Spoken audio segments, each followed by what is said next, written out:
tonight, 9 a.m. on October 3rd for our regular city commission meeting. We ask now that you go ahead and put your phones on vibrate or silent, preferably silent.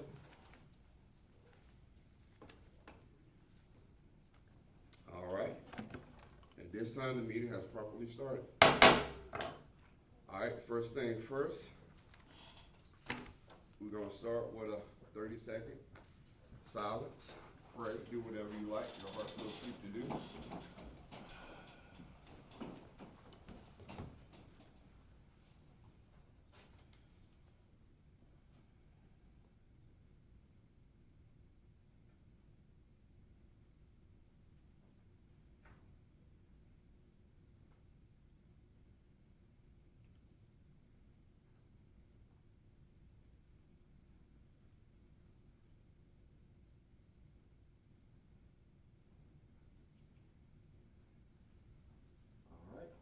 Commissioner Owens, lead us in the pledge, please. I pledge allegiance to the flag of the United States of America and to the republic for which it stands, one nation, under God, indivisible, with liberty and justice for all. All right, this time we'll have a roll call. Commissioner Vesta Shepherd. Present. Commissioner Isaac Owens. Present. Commissioner J. Wesley Rainey. Here. Commission Vice Chair Royce Reed Sr. Chairman Joshua Darisaw. Alive and present.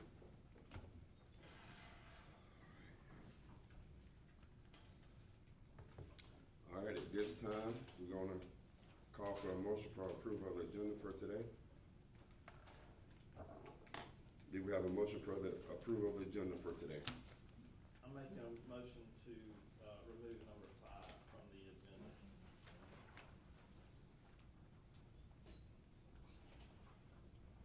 Second. It's been properly moved and second that we remove number 5 before we go ahead and approve the agenda for today.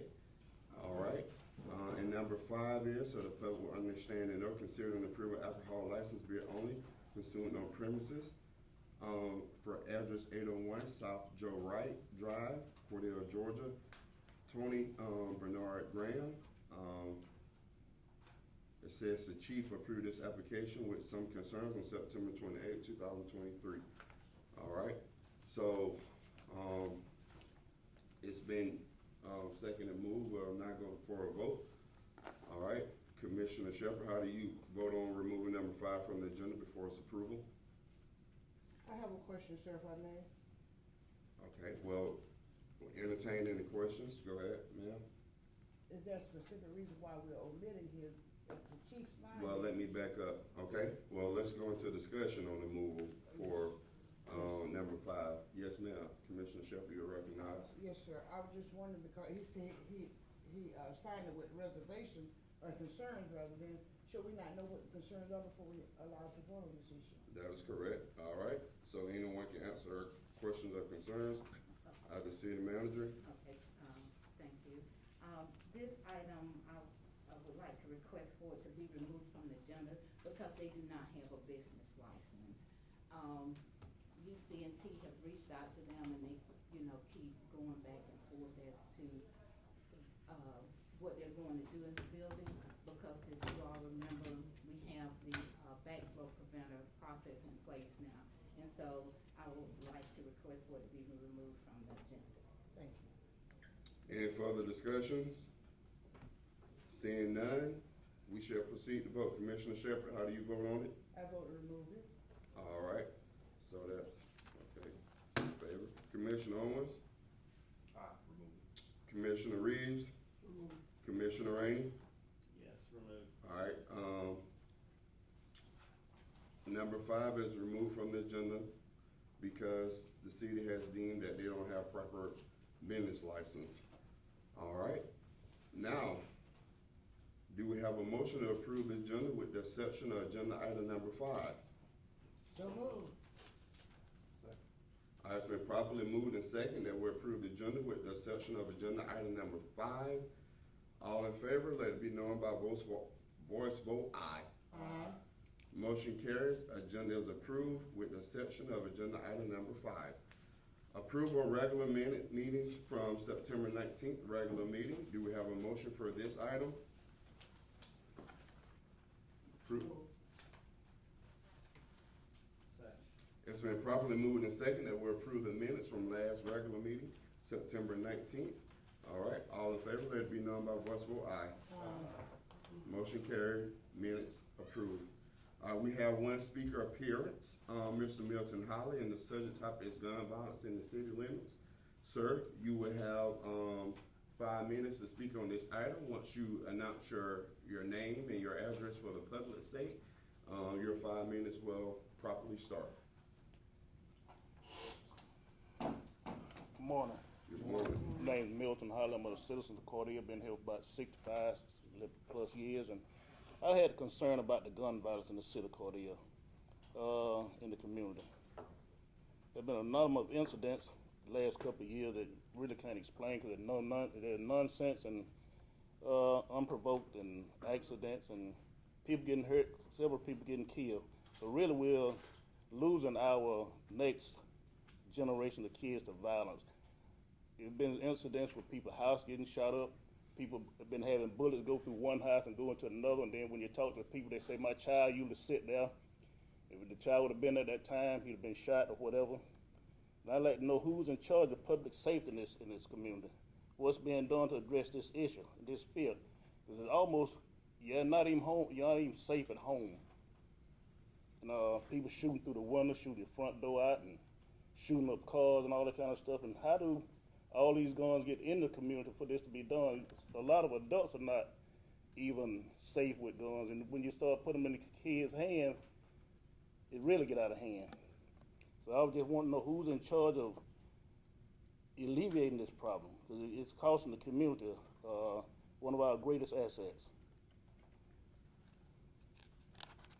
Well, and that's all I really got to say. Do I have any questions about what's going on? Or what do I think about what's going on? Commissioners, any questions for Mr. Holly? So to understand you properly, you would like to know who's responsible for, I think that's the question you posed a few times there, public safety or Public community safety. safety? Public safety for gun violence. Okay, all right.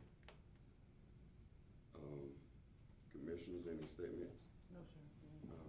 Questions? To answer his question, I believe Billy Hancock is our public safety director. We have the chief of police and the sheriff department works up under the sheriff, and we have our own police department here. We have investigators that I believe that are working some of these cases. I know that they're working the case because that's what they're here for. To answer your question, I think the question was who's in charge of public safety. So that's the best answer I can give as far as who's in charge. I just want the public to know what's going on and what's being done, and can they really feel safe when they go home and close the door at night? But already it's almost, we got new sidewalks and stuff, but it's really unsafe to walk the sidewalks. And then where the sidewalks going? We need somewhere safe for the sidewalk to lead to. Yes, sir. Mr. Holly, also to address that, I'm glad you're saying this so the public can hear it, because the first line of resource in trying to alleviate this problem is going to be the help of the public. Because, the guns that our young people have, while we don't necessarily know where they're getting them from, they go to homes where they live with people that know that their children have guns. And a lot of the things that we found, or I understand that we found, maybe the chief can help, when you go to these incidences where these gun violence is taking place, a lot of times the people don't feel comfortable enough to even tell them who they think it is or who it might be, and that ties the hands of trying to help, to do it. I think a couple of months ago, we talked about a gang task force in our community, and it didn't go forth, but it starts with where the home, because a lot of our young people who are involved in these things, they live with parents, grandparents, know something is going on. And if they're not willing to, help, it's hard to eliminate the problem in that sense. And I think that the public has to help law enforcement when it comes to that. But a big issue with that is what you said, being scared or being afraid of what could happen, and then you're being, a lot of them are afraid to tell what has happened. And that's an ongoing, one thing after another. Every time you hear about it, it goes right back to that. Someone knows, but they're afraid. So the public is gonna have to help resolve it as well. Mr. Milton, I would just like to say the responsibility lies on all of us to help correct this problem, because the city of Cordele's budget's almost 48% goes to the police department, over 50% goes to the sheriff's office. So the total revenue collected in the city and the county goes to crime prevention, which only leaves like 20% for public works, and which is our maintenance and growth of this community. Less than 10% of our total revenue goes towards community relations. So it would be very nice if we could possibly be able to lower the crime prevention and how much we're spending in the city and Chris County. But the truth is our volume of crimes requires for us to have our budgets where they are. Okay, does the county have the option to step in and take over where they see something else, need addressing? The city's located within the county, yes. Okay, but does the county have access to do that? They do, yes. So so it's really the county and the city. But who's most responsible for it, the city or the county? Actually, the resident has a choice where the crime occurred to have whoever they want. If it's in the city limits, they can choose to have the sheriff investigate, or they can have the city investigate. But usually when you call the police after 5 o'clock, the police department is closed. Yeah, no, it's answered through 911, but they're dispersed based upon their location. But you can choose to have the sheriff. If you're broken into, you prefer to have the sheriff, you can have the sheriff. Or you can have the city inside the city limits, but the city can't investigate out in the county. I didn't ask that. I asked for the city to come, the county to come into the city. But the county can come into the city, yes, sir. Okay. Commissioners, any other questions, comments, concerns, information? Mr. Hall, I'm curious to know, how do you see the problem, and do you have, or have you thought of any possible solutions yourself? Well, I see it do have to start at home. All these kids live somewhere. Need to have some kind of program so we can get to the kids, to, get their opinion, see where we're going. Some in place, to address the kids with, so you can find out what they know, because they know everything. Just a matter of them not telling. And then again, they get into what they're afraid too. Most of them be retaliations. So we need some kind of program or some kind of system from somewhere to get in here and find out what's going on. Yes, sir. And I think you asked who responsible for it. So my belief is we've heard home, we heard police, we heard community, we heard people live with, but also there's a leadership dynamic that goes along with it as well. And so whether we want to accept the responsibility or not, the 5 of us that sit up here is responsible for almost everything that goes on in the city. And if you understand what research says about crime, one big indicator that will always be predictive of crime is poverty. If you do your research on it, poverty is a thing we got to get a hold on. Programming is a thing that we can ensure better working with the police department, the sheriff department, and these nonprofits. That is one of the main reasons I put the nonprofit West Side Alliance up for a vote, because I understand most of those nonprofits are the ones, the frontline workers into the community that wants to see the community do better. And they already have years of experience working and dealing with people. And so when you empower them and resource them to actually work with the people that they want to work with and help them scale, then you do better. We do have some budget concerns in money, but sometimes you have to realize, that one thing is a priority. Cordele will continue, in my view, to shrink and move away as we don't take control of poverty and other things like that. So I did hear somebody say programming. Well, that start with empowering the people who are already doing it. The city doesn't have to do it. The city can write grants, the city can give money, or find money and help nonprofits find money to tackle these programs. Because if time is often a trade-off. If a kid is involved in an after-school program or other programs, but also exposure to people outside of their community. The problem that we've had, especially, and let's be honest, most of the time we're talking about crime, we're talking about the West Side. And we're talking about black people for the most part. And most of the time when that happens, there was a time in history where the teacher lived in the same neighborhood with, say, the janitor or what have you. So kids saw someone going to work with a shirt and tie every day. But because of what happened throughout history, most of the time now, most of those neighborhoods are set without examples. You come home and see things like community programming. So we have to understand it ain't just one problem, because I deal with this, and this is something that sits very close to my heart because I've been doing it for the last 15 years. We can talk about home, but there's also good parents that live in those homes that are working to make sure they stay in that home. They work in those shifts to make sure to take care of those babies in that home, and they don't have proper supervision because they're trying to get proper funds or money to take care of that home. And that kid that run out there and do what they doing, sometimes the parent don't know, not because they don't want to, because they know if they need the needs of that home, then you got defects workers coming in with another issue. So it's hard. And the best thing that we can do as a city is to look for grants and write grants. It ain't the police department or the sheriff department responsibility. It ain't the residents' responsibility alone. This body has to take some accountability and responsibility for the poverty and crime in this. And I don't know when we'll do that, to be honest.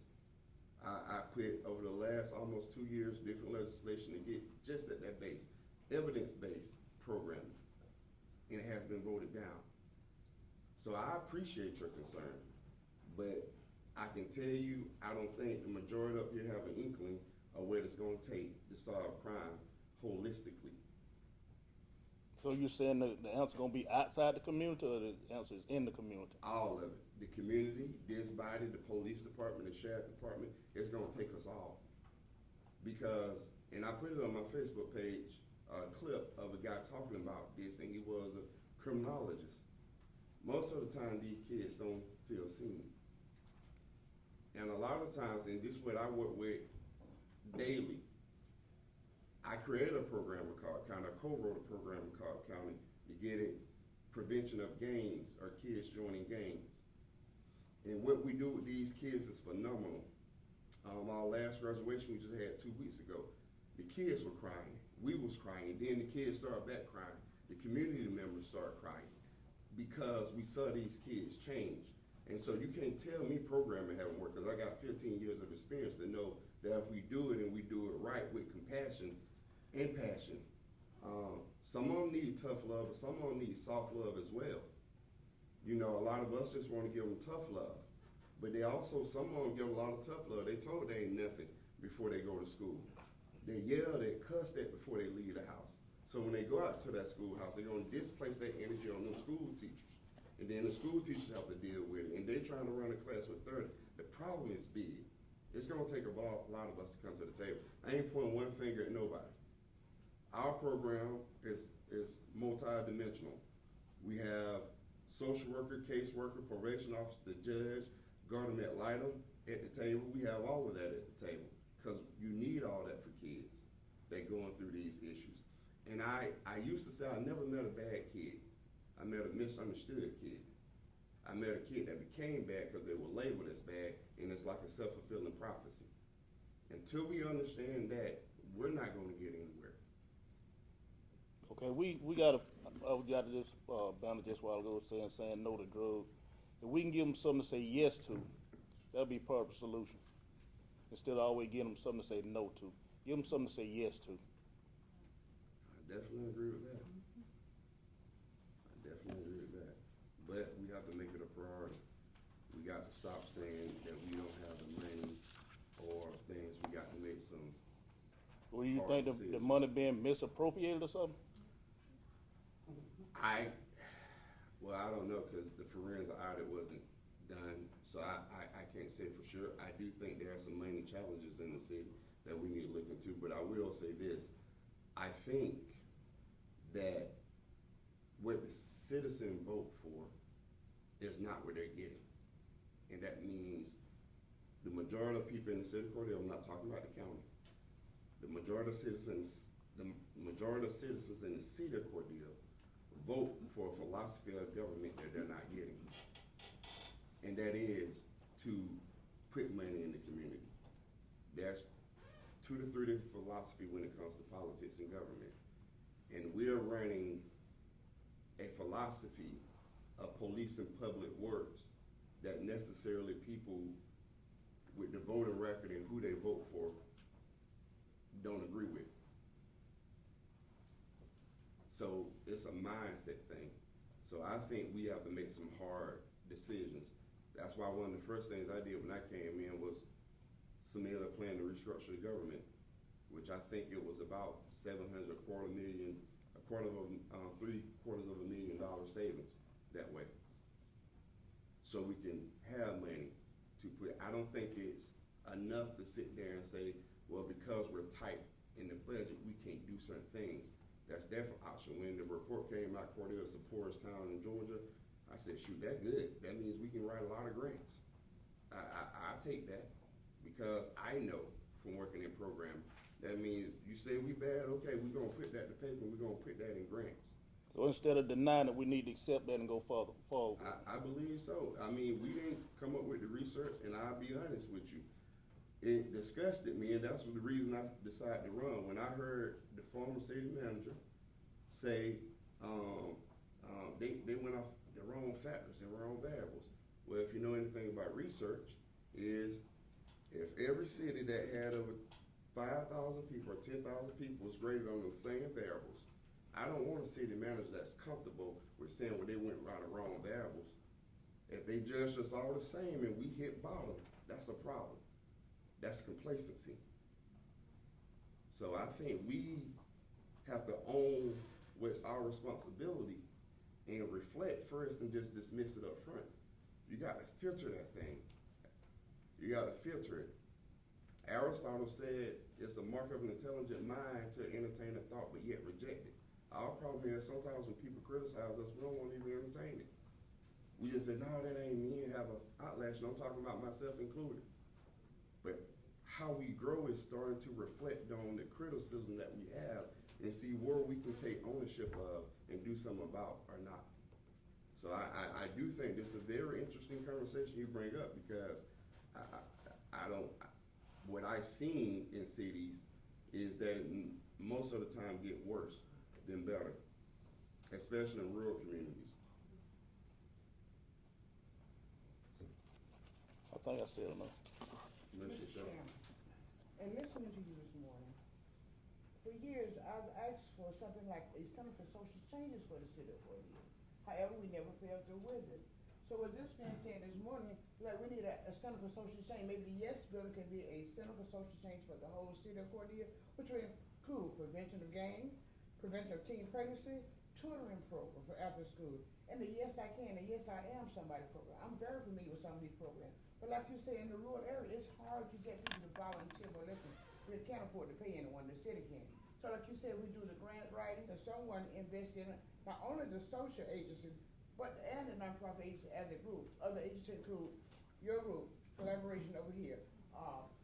Defects is only open 2 days a week now, so you know we got different agencies here. Maybe we can come together as a group and organize a center of social changes that would also include misplaced senior citizen who's at home alone. It's so much in this community that's needed. The children need, the seniors need it, everybody needs. So if we had this one center of social change that would address all issues, not just the youth, not just the gang, not just the pregnant, not just the old folks, but everybody in the community can profit from this organization. So what we're gonna need is a group of people coming together, like you say, the judge, the lawyer, the social worker, the retired social worker, retired police officer. We're gonna need a whole group, like you're saying, but where we gonna get these people? So how many years you think it's gonna take to put this into play? I can't give you a year on that one. It wouldn't take long. It wouldn't. Actually, when you get passionate people, to do it, because actually, it's already here. There's community, there's people that work with these kids now. It's already here. They have not been empowered. That's the thing. It ain't about, Cordele has everything it needs, but usually the resources to make it work. But most It's time, all every over. time you bring up something, they throw up an obstacle where you can't do that. And I agree, because interesting enough to hear Commissioner Shepherd talk about all this, I don't know where her support been the last 2 years I've been putting them on the agenda. And that's no shy of you, y'all know me at this point, I'm just blunt. But I put time and time again things to that point on the agenda with no support from you. Commissioner Shepard just one vote, you got 3 other votes besides. He's been a Commissioner Shepard. consistent vote. Your vote, his vote plus my vote would've got it done every time. So we can't use that. He's been a consistent supporter of most of the things I put on this agenda. So it's eerie strange to me right now. You know, we've wasted almost 2 years.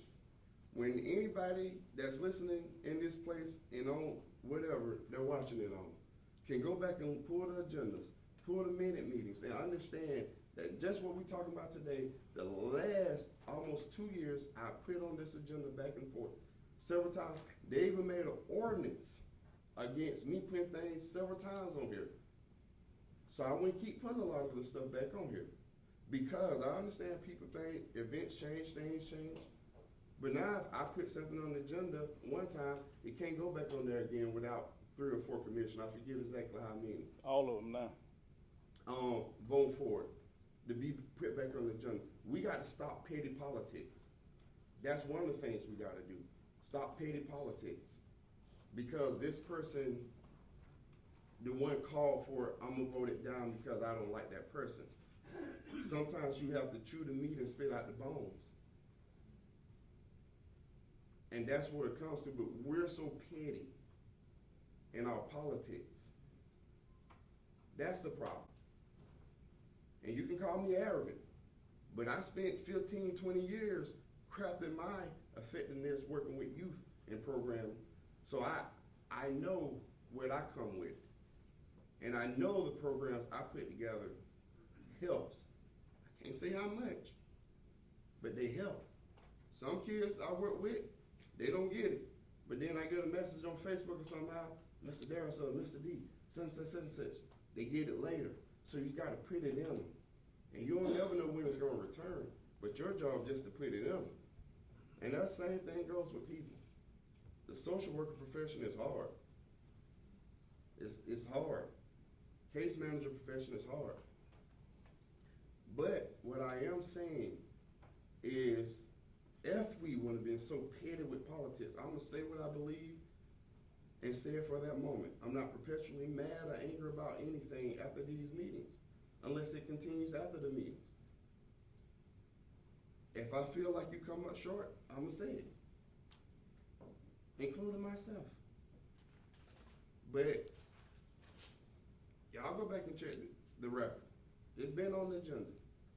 The number one thing we can do without the city having to take it on themselves is employ them nonprofits. And I don't wanna call names because I may forget some names.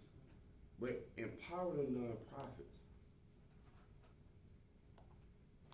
to have the resources, to have the space, to have the money, to have the support to do it. The city don't have to do it. The city can't, he's just a tax liberal, want to spend the city. No.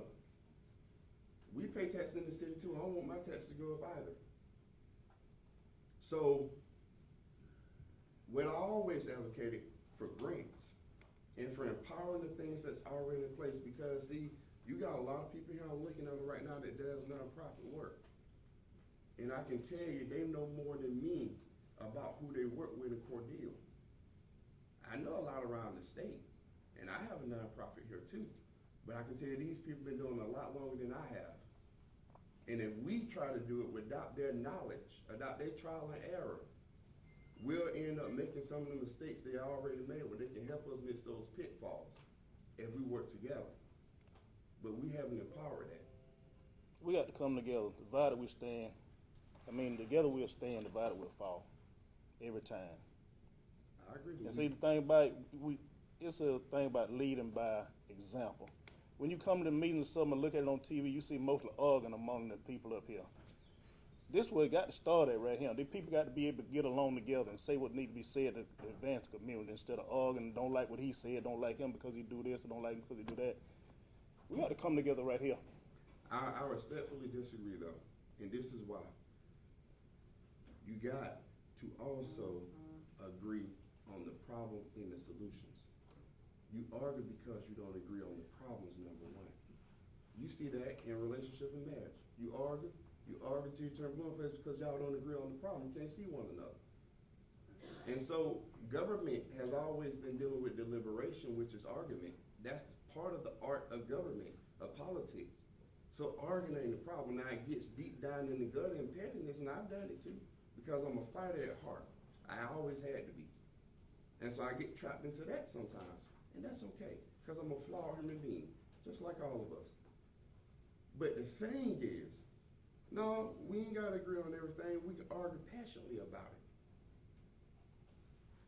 Because there's problems here, and there are solutions for those problems. As long as we disagree with that, we're gonna have arguments. Now, how we argue, I would agree with you. That's the thing, how we argue, and what we say to one another. We can do better. I agree. But, because I can shut my mouth, and I see this all the time, and a lot of writers write about this, a lot of scholars. Sometimes you have a lot of peace, and in that peace you have a lot of oppression. Because some people that are getting oppressed are not speaking up, because they don't feel empowered.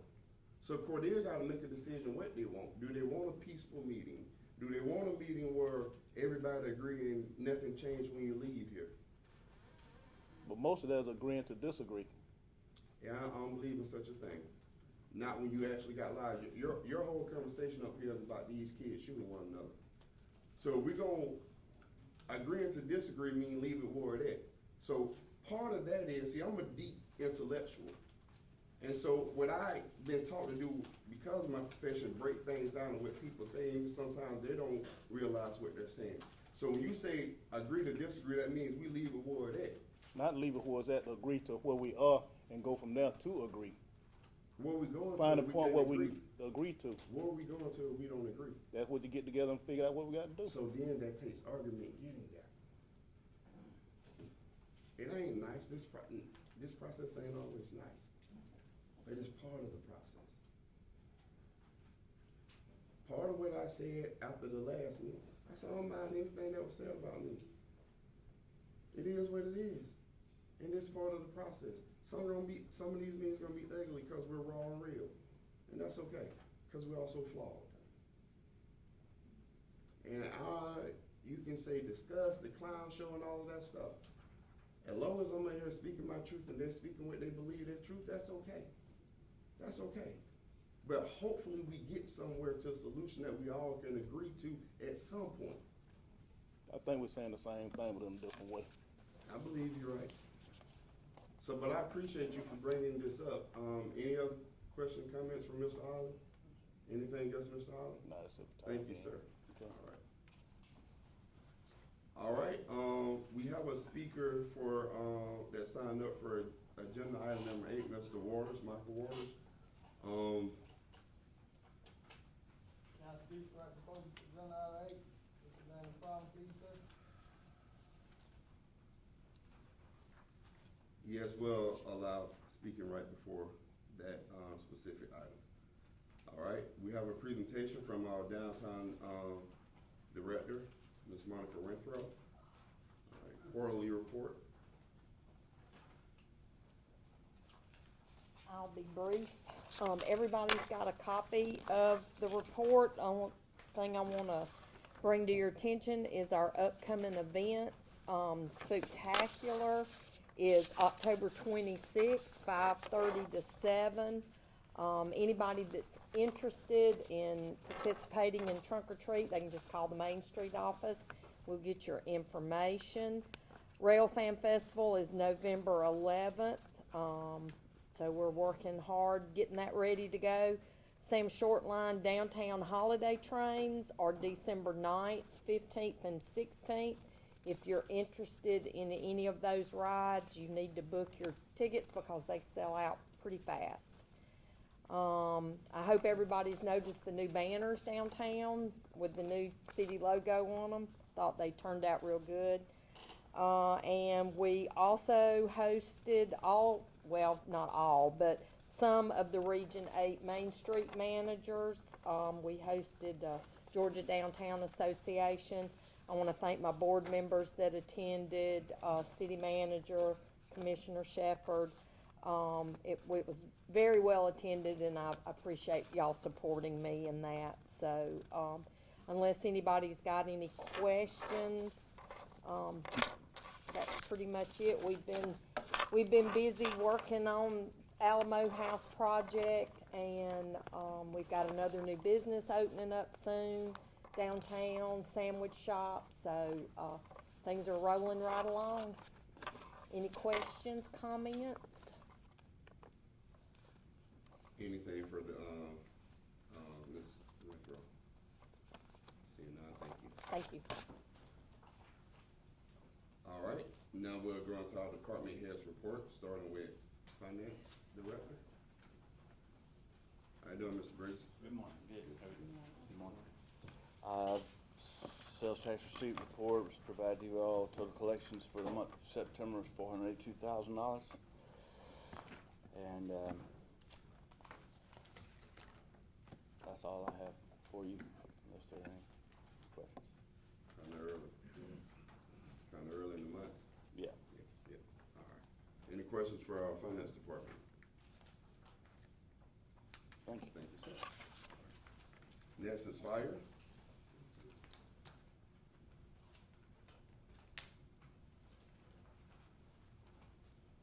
Good morning. Good morning. This will be for reporting period August 29th through September 27th. We had 61 total calls for service. 7 of those were grass and rubbish fires. We had 3 vehicle fires, 17 fire alarms, 24 medical assists, 2 motor vehicle accidents, and then 8 of those calls were just other. On department news, we're now using the Image Trend incident reporting system. Seems to be going well. It's offered through the State Fire Marshal's office. We did update the computers at Station 1 and Station 2. They were in bad need of that. We have now contracted through Haas Alert. That provides an advanced warning system to motorists that emergency vehicles are approaching or may be on the side of the road. And the Breathe Air system came to test the air quality of our compressed air, which is what our firefighters breathe through the SCBAs. We should have those results soon. And that's all I got. All right, any questions for fire? All right, thank you, sir. Thank you. Next is Housing and Urban Development Director, Ms. Cantrell, how you doing? I'm doing good, Chief. Chairman.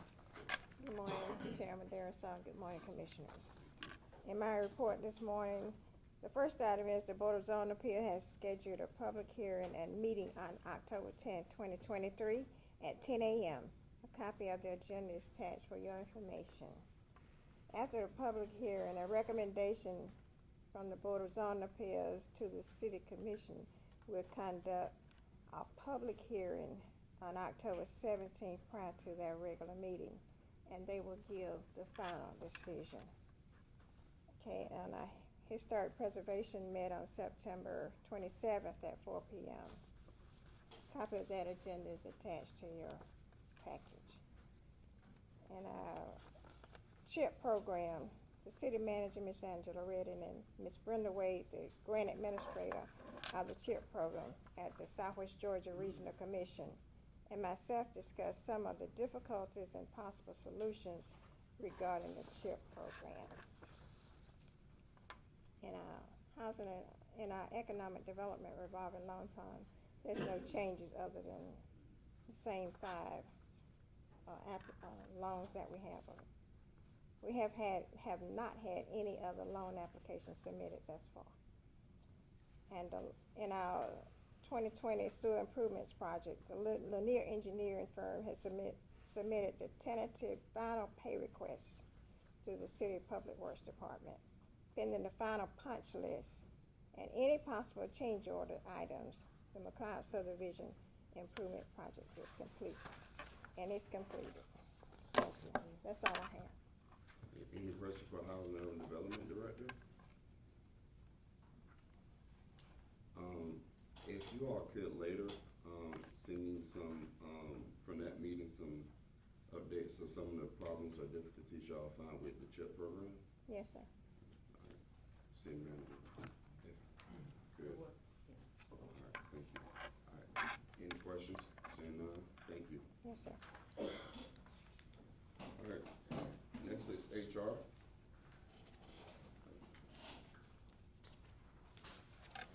Mr. Chairman, Commissioners, good morning. You have my report in your packet. Majority of the items on this report have been discussed in previous meetings. However, there are just a few things I'd like to touch on. First, I would like the public to know that we are accepting applications for the various positions we have vacant here at the city. We have 2 plant operators in our utility control and treatment department. We have a couple of equipment operators in public works. This includes positions such as backhoe operator and dump truck driver. We're continuing to accept applications on our marketing and social media manager, as well as our community advancement manager. We've actually conducted some interviews for those positions. However, the application process is still open. We have a distribution mechanic in our water and sewer department. We have an upcoming vacancy in our shop for an auto mechanic. We have one of our employees getting ready to retire at the end of this month, so we'll have that vacancy. Customer service clerk in our finance department, as well as police patrolman and police sergeant in the police departments. One of our big ongoing projects we've had as of recent is our compensation classification study with Conjuring Associates. We are at the stage of that process to where Conjuring now has all their information. They are compiling their reports, so we have now moved on to our workforce needs assessment through Georgia City Solutions. We had a staff meeting yesterday morning, and we have all come to the consensus that we will hold our kickoff meeting on October the 23rd. So that will be conducted here at City Hall at 10 a.m. on the 23rd with representatives from Georgia Municipal Association, Georgia City Solutions. And that's our kickoff meeting. There should be 3 or 4 follow-ups after that. And that's all I have for my report, unless there's something specific on here that you have a question about. Anything for HR? You did say those 2 new positions, community advancement manager and social and marketing media director, they're still open Yes, for sir. candidates? Yes, sir, they are. Okay, all right. All right, seeing no further questions, thank you. Thank you. Mr. Wade. Next is there no report for court? Anybody here? I don't think anyone in here for the courts. But you all have the report in your packet. Okay. All right, next up is police, and we'll also be doing codes. Good morning.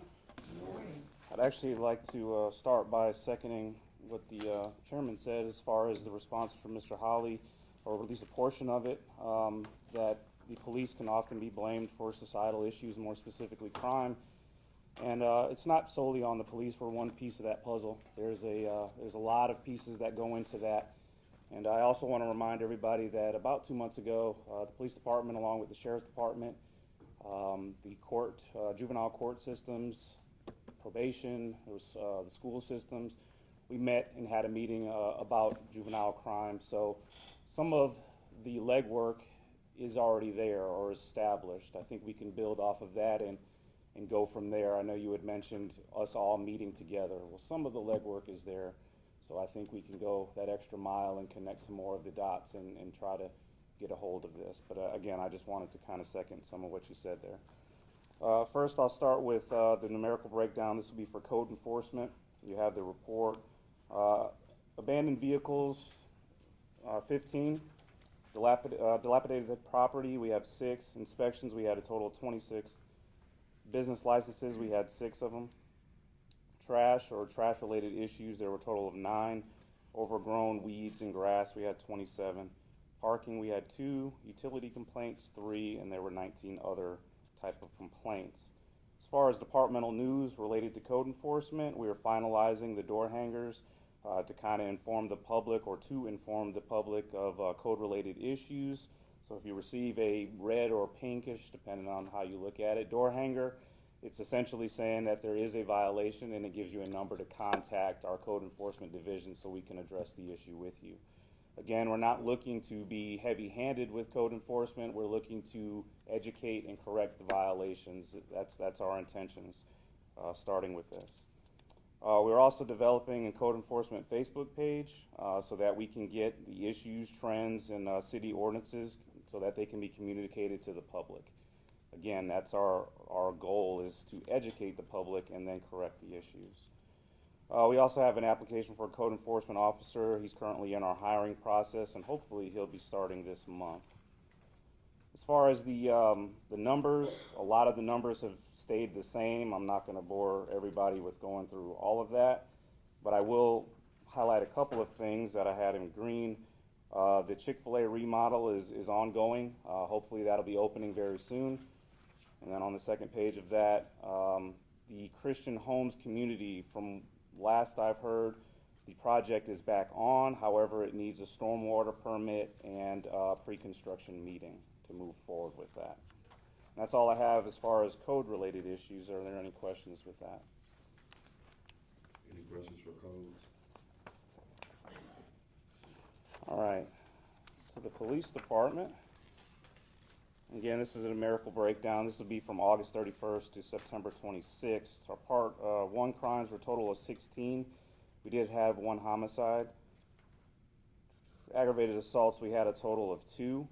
Larcenies, we had 10, this time with only 1 entering auto. As far as some gun-related issues, I'm glad to see there was only 1 entering auto. Usually there's 10 or more. Again, I just stress locking your vehicles and getting your valuables out. Well, some of these guns are coming from vehicles from entering autos.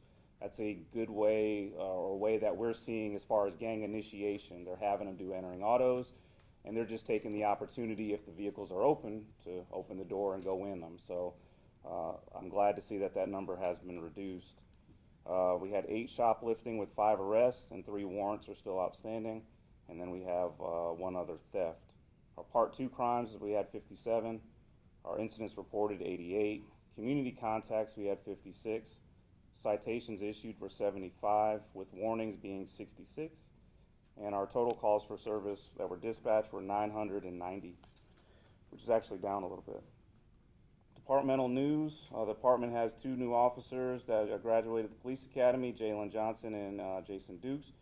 Again, they graduated on the 22nd, and they are currently in their field training process, so they are on the road.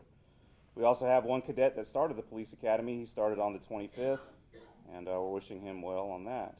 We're currently working to clean the and repaint the animal shelter. That's actually been kind of changed. We worked on last Friday and did a good portion of it, so I invite everybody to come out and look at the animal shelter. I laugh about it. I used to feel like when I went in there like it was a prison, and it definitely does not look like a prison anymore, so I invite you to come take a look at it. As far as National Faith in Blue, once again, we're involved with the Faith in Blue. That's, again, connecting faith-based organizations with the police department or law enforcement agencies. So this year is no different. We're doing 2 events. On October 7th, we're doing teaming up with Northern Heights Church from 9 to 12. That's on Saturday. And we're doing a coat drive. We have about 200 plus coats. So some people showed out on that. So really congratulations to the community in that. And again, you don't have to come just to get a coat. Come to talk with us and hang out with us and just enjoy, what we're trying to do with the community. The second event that we're doing is on Sunday. It's a worship service, October 8th from 11, starting at 11, and that's in conjunction with Cross Culture Church. And so we're looking forward to those two events. Come out and join us. The department is also planning festivities for Red Ribbon Week, which you'll hear more about here in a little bit, I guess. And that'd be October 20th through the 27th. And we'll also be participating in Downtown Spooktacular, as you previously heard. And that's really all I have from the police department. Any questions for police? Commissioner Felton of the county, you have something to add from the county? Appreciate it, Mr. Chairman. I know we're not on the agenda, but I just would like to know for the community, what I'm saying is, where are we with all the crime that's going on in the city? Have anybody been arrested for any of these charges, some of the gang guys, and with all the guns and shooting, what I'm saying? We never hear about no arrests, and we got a lot of murders haven't been solved yet, people in the city, what I'm saying. And a lot of people concerned, what I'm saying, you can't go out your door, what I'm saying, but is there being any arrest with some of these people with guns that go around and shoot up the city?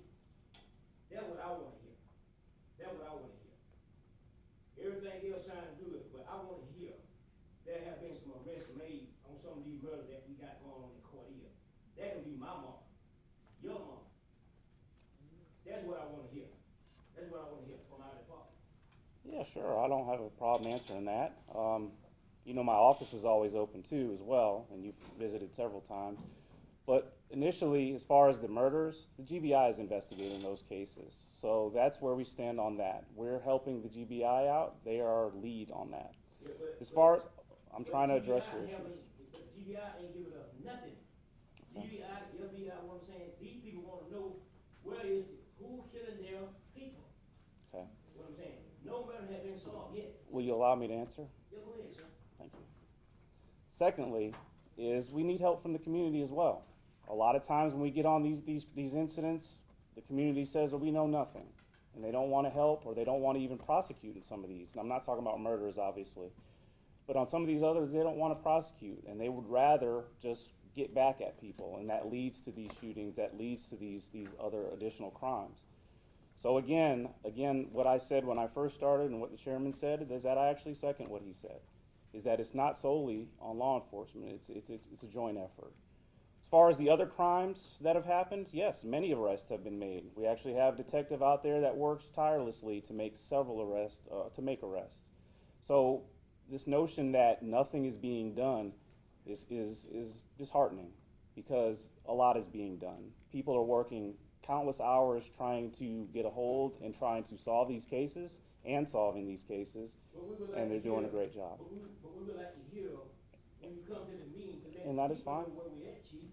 Let the people know what I'm saying. We don't hear nothing. Commissioner Felton, You've just asked. I will say this, I think the way the process works is, part of the thing is, police department is known, but the GBI is kind of the investigative arm, and they assist. So the public needs to know that, so even their information will be limited.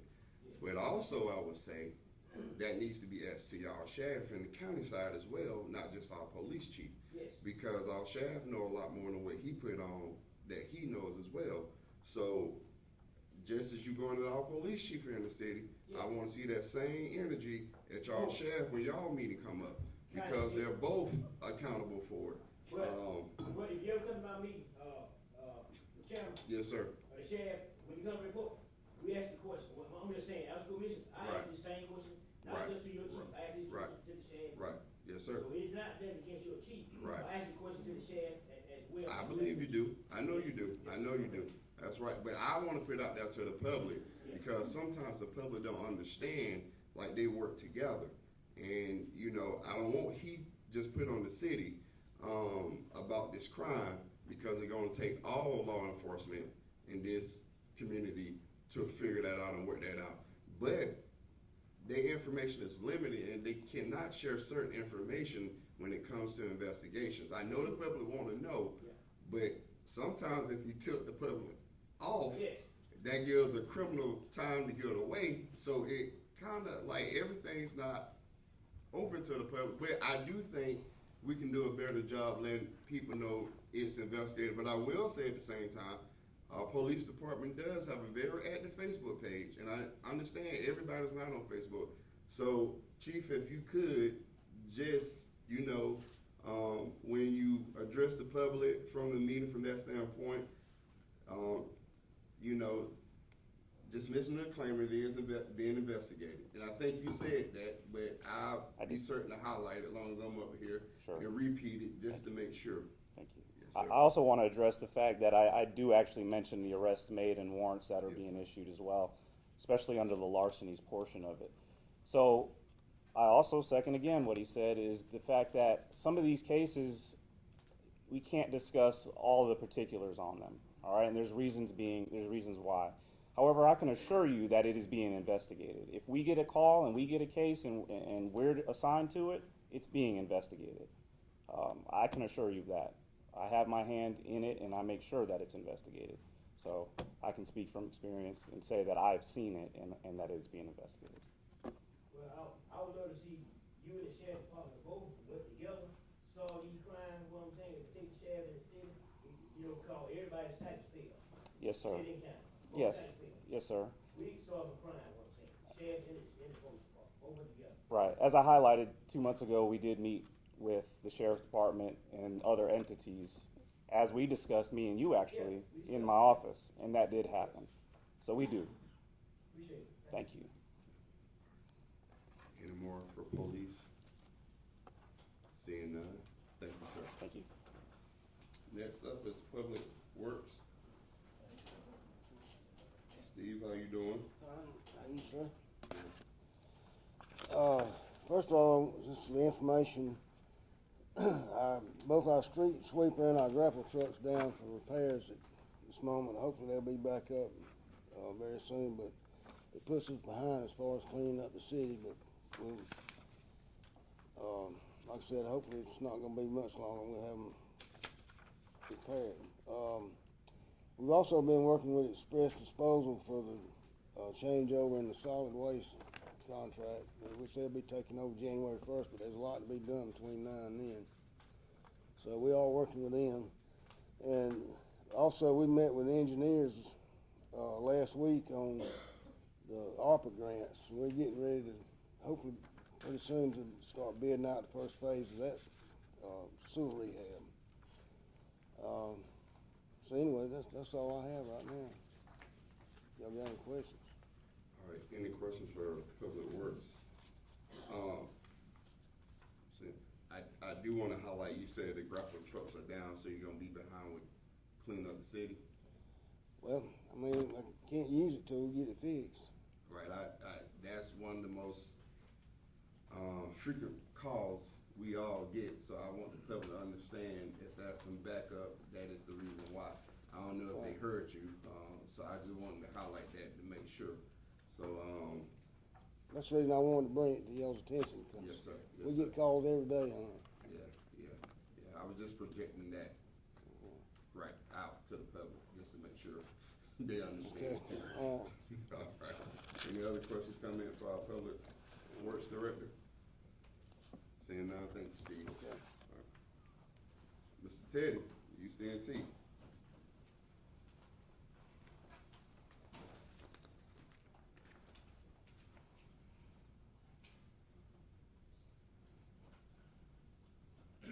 Good morning. Good morning. Good morning, Teddy. We have our monthly report, and I normally don't read this, but year to date, and this goes down to the end of August, we have treated on water 422,878,100 gallons. And wastewater treated year to date 853,240,000 gallons, so we're treating water. We've not, probably about a year and a half, we've not had to carry any sludge to the landfill, but we'll probably start next week, start back hauling sludge. When we had the digesters down and all, they're just getting to the point now where they're getting back to where we're fixing to start hauling sludge again. Rainfall for the month of August was 6.4 inches. The total for the end of August, there's 43.84 inches of rain we've had this year.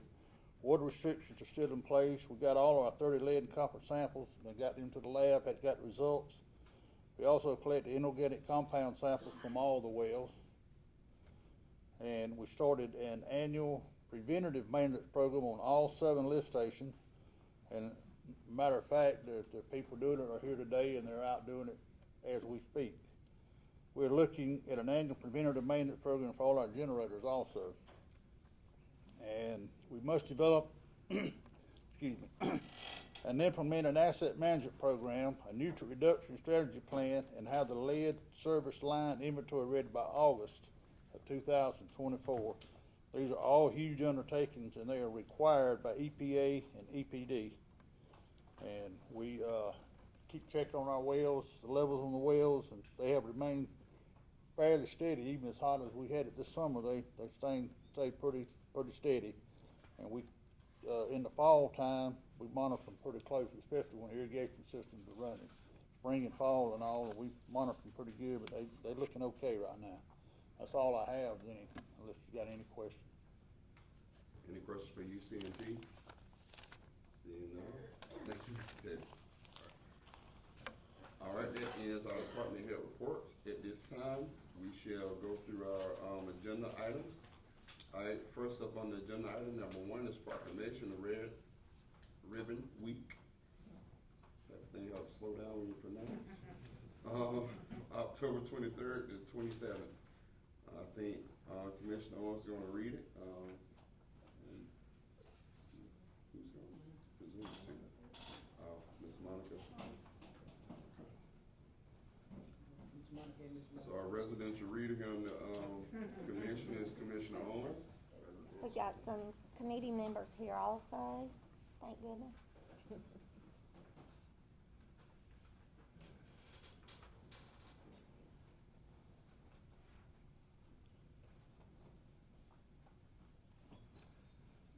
Red Ribbon Week proclamation.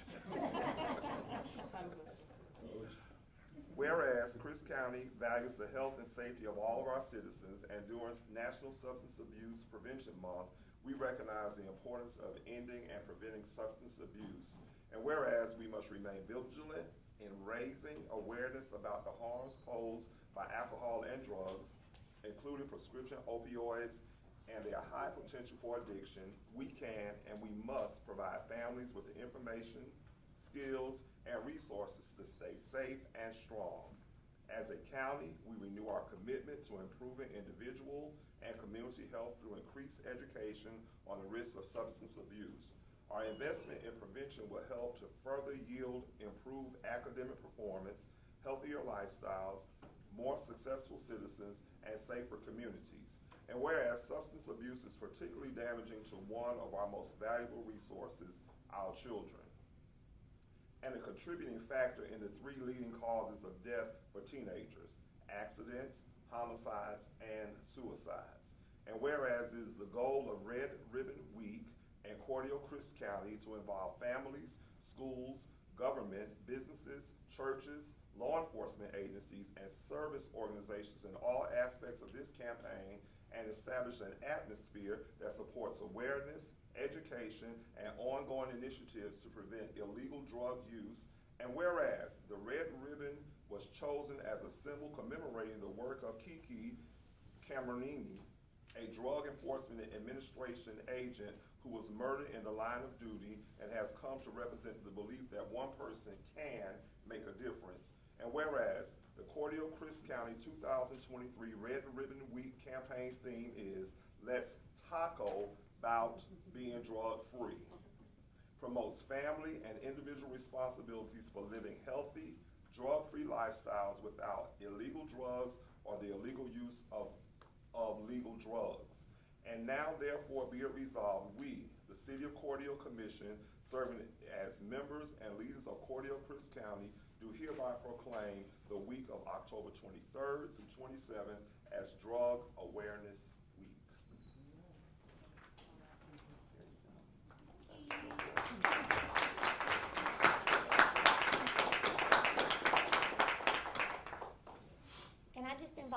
going to the kickoff on October 23rd at the Chris County Elementary School at 9 o'clock. Thank y'all. Thank you.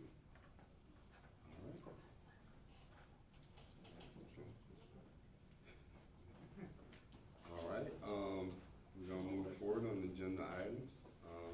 Agenda item number 2, consider public hearing dates for 2023 tax digest. Yes, ma'am. Mr. Chairman, I would like to propose the dates of October 10th, 9 a.m. and 6 p.m. For the tax digest, the millage rate is 11.06. Valuations increased this year, and so we're required to have 3 public hearings. One is required between 6 p.m. and 7 p.m. And so again, I would like to propose October 10th at 9 a.m. and 6 p.m. And then for the last public hearing to be placed before the agenda items at our regular meeting on October 17th. Would you repeat that, October 10th, what time? 9 a.m. and 6 p.m. And we'll have to be for both, right? Yes. Okay, 9 and 6 p.m. on the 10th. Yes. All right, and then, October 17th, the last public hearing before the regular meeting on October 17th, the regular agenda items. okay. All right. Do we have a motion to approve those times?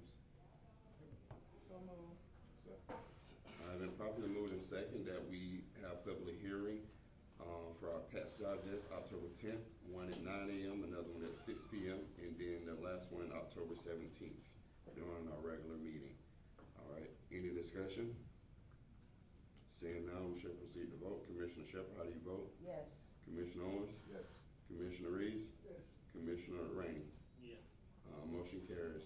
Tax digest public hearing will be October 10th at 9 a.m., October 10th at 6 p.m., and October 17th at the regular meeting time. All right. Motion carries. Thank you. All right, agenda item number 3, consider and approve an event permit for the Downtown Spectacular happening October 26th at 5:30 to 7 p.m. at 105 East 9th Avenue. The police chief have approved this on September 28th. Do we have a motion to consider and approve? So moved. Second. It's been properly moved and second that we consider and approve. Any discussion? Seeing none, we shall proceed to vote. Commissioner Rainey, how do you vote? Yes. Commissioner Reeves? Yes. Commissioner Owens? Yes. Commissioner Shepherd? Yes. Motion carries. Downtown Spectacular, is approved. All right, agenda item number 4, consider and approve an event, a car show, on November 4th at 9 a.m. to 1 p.m. Address 105 West 11th Avenue, Fort Hill, Georgia, by Stephanie Paramore. It was approved also by the police chief on September 28th. Do we have a motion to consider and approve this event? So moved. All right, been properly moved and second. All right, any discussions? Seeing none, we shall proceed to vote. Commissioner Reeves, how do you vote? Yes. Commissioner Owens? Yes. Commissioner Rainey? Yes. Commissioner Shepherd? Yes. Motion carries. Approved, car show is approved. All right, agenda item number 6, remind the public, 5 was amended from the agenda at the beginning, so we shall proceed to number 6. All right. Consider and approve the second reading of the revised ordinance regulating mobile food vendors within the corporate limits of the city. Do we have a motion to consider and approve agenda item number 6? So moved. Second. It's been properly moved and second. All right, any discussion? Seeing none, we shall proceed to vote. All right, Commissioner Owens, how do you vote? Yes. Commissioner Shepherd? Yes. Commissioner Rainey? Yes. Commissioner Reeves? Yes. Motion carries. Agenda item number 7, consider and approve the award to Griffin Grading and Concrete LLC in the amount of $399,935.98 for the 2023 LMIG paving project. All right. So moved. Been properly moved in second that we consider and approve, the award of this contract to, Griffin. All right, any discussion?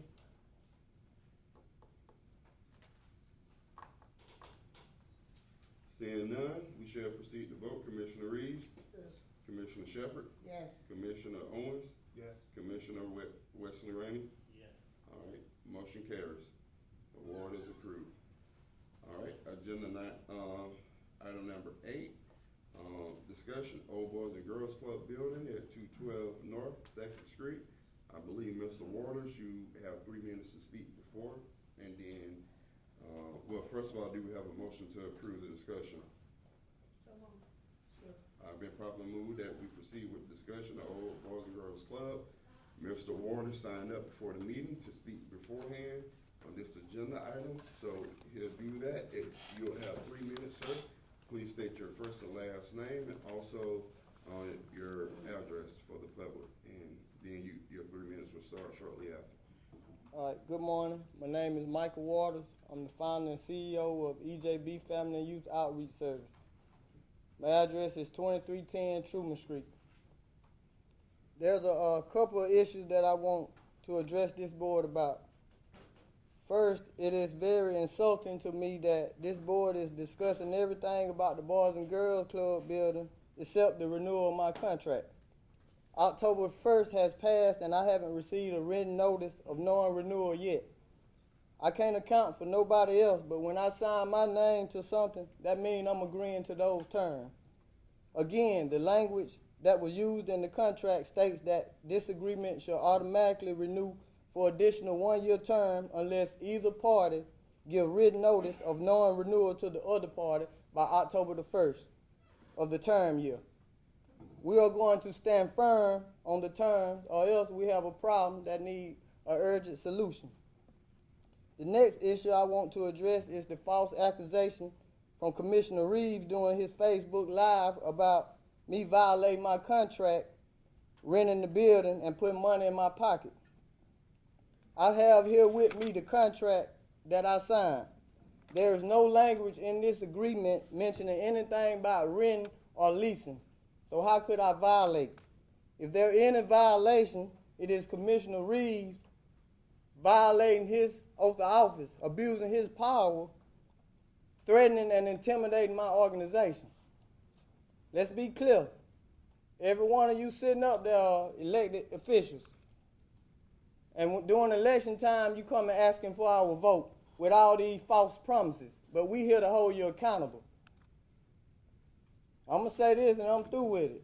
We don't take threats too lightly, Commissioner Reeves. So we need to see about this. Something. We got to do something. That's all for my time. Thank you, Mr. Waters. You have a minute remaining of your time, and you yield the rest of your time. Yeah, all right. Hold on for a moment. All right. So, commissioners, do you all have any questions for Mr. Waters? No, sir, I don't have a question, but I feel compelled to, if I may speak. Yes, ma'am. I feel compelled to say that I received a threat by telephone from some number saying it was Canada. We couldn't trace the number back, stating that if I didn't vote to get EJB the building back, I would see trouble from the Dean and George Whitehead with rule. I don't take threats lightly either, sir. So I'm saying that we're all receiving threats. Now, we couldn't fight that number down. Oh, I had it investigated, but it was someone who copied somebody's number and used it in the community. But I don't take threats lightly either.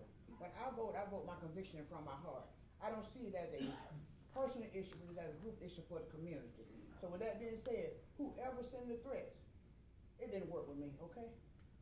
Well, let me address that. If I got something to say that either one of y'all, you see where I'm at? Nah, I'm right here. That's how I roll. So my number is 469718.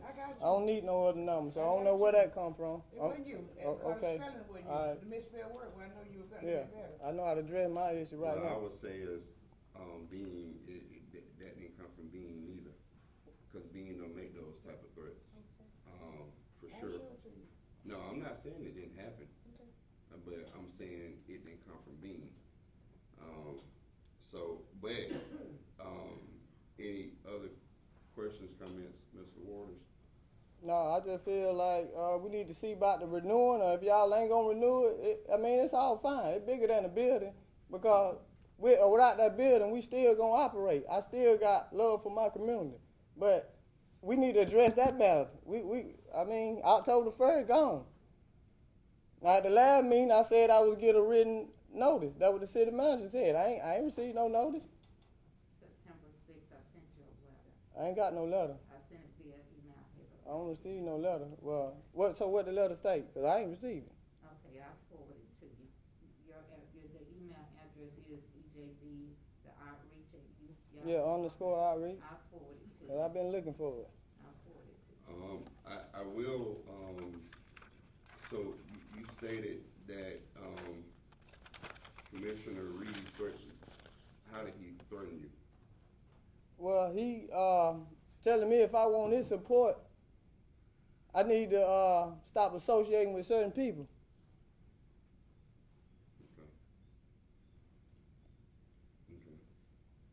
Okay. In which I feel thrown in the middle, because even though me and the chairman is related, EJB don't have nothing to do with that. Because at the time I came and asked for the building, Chairman Dariso didn't have a vote. I had a unanimous vote from all the commissioners. So I don't see where that coming from either. So it done got personal and political. And so the new generation, we ain't putting up with that. I'm just letting you know. You're going to have to stand on what you told us. You asking for our vote.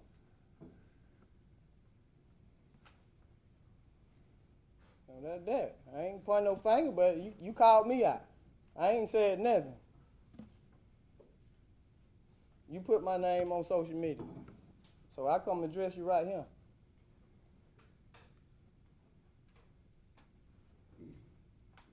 Any other questions, Commissioner? I would say,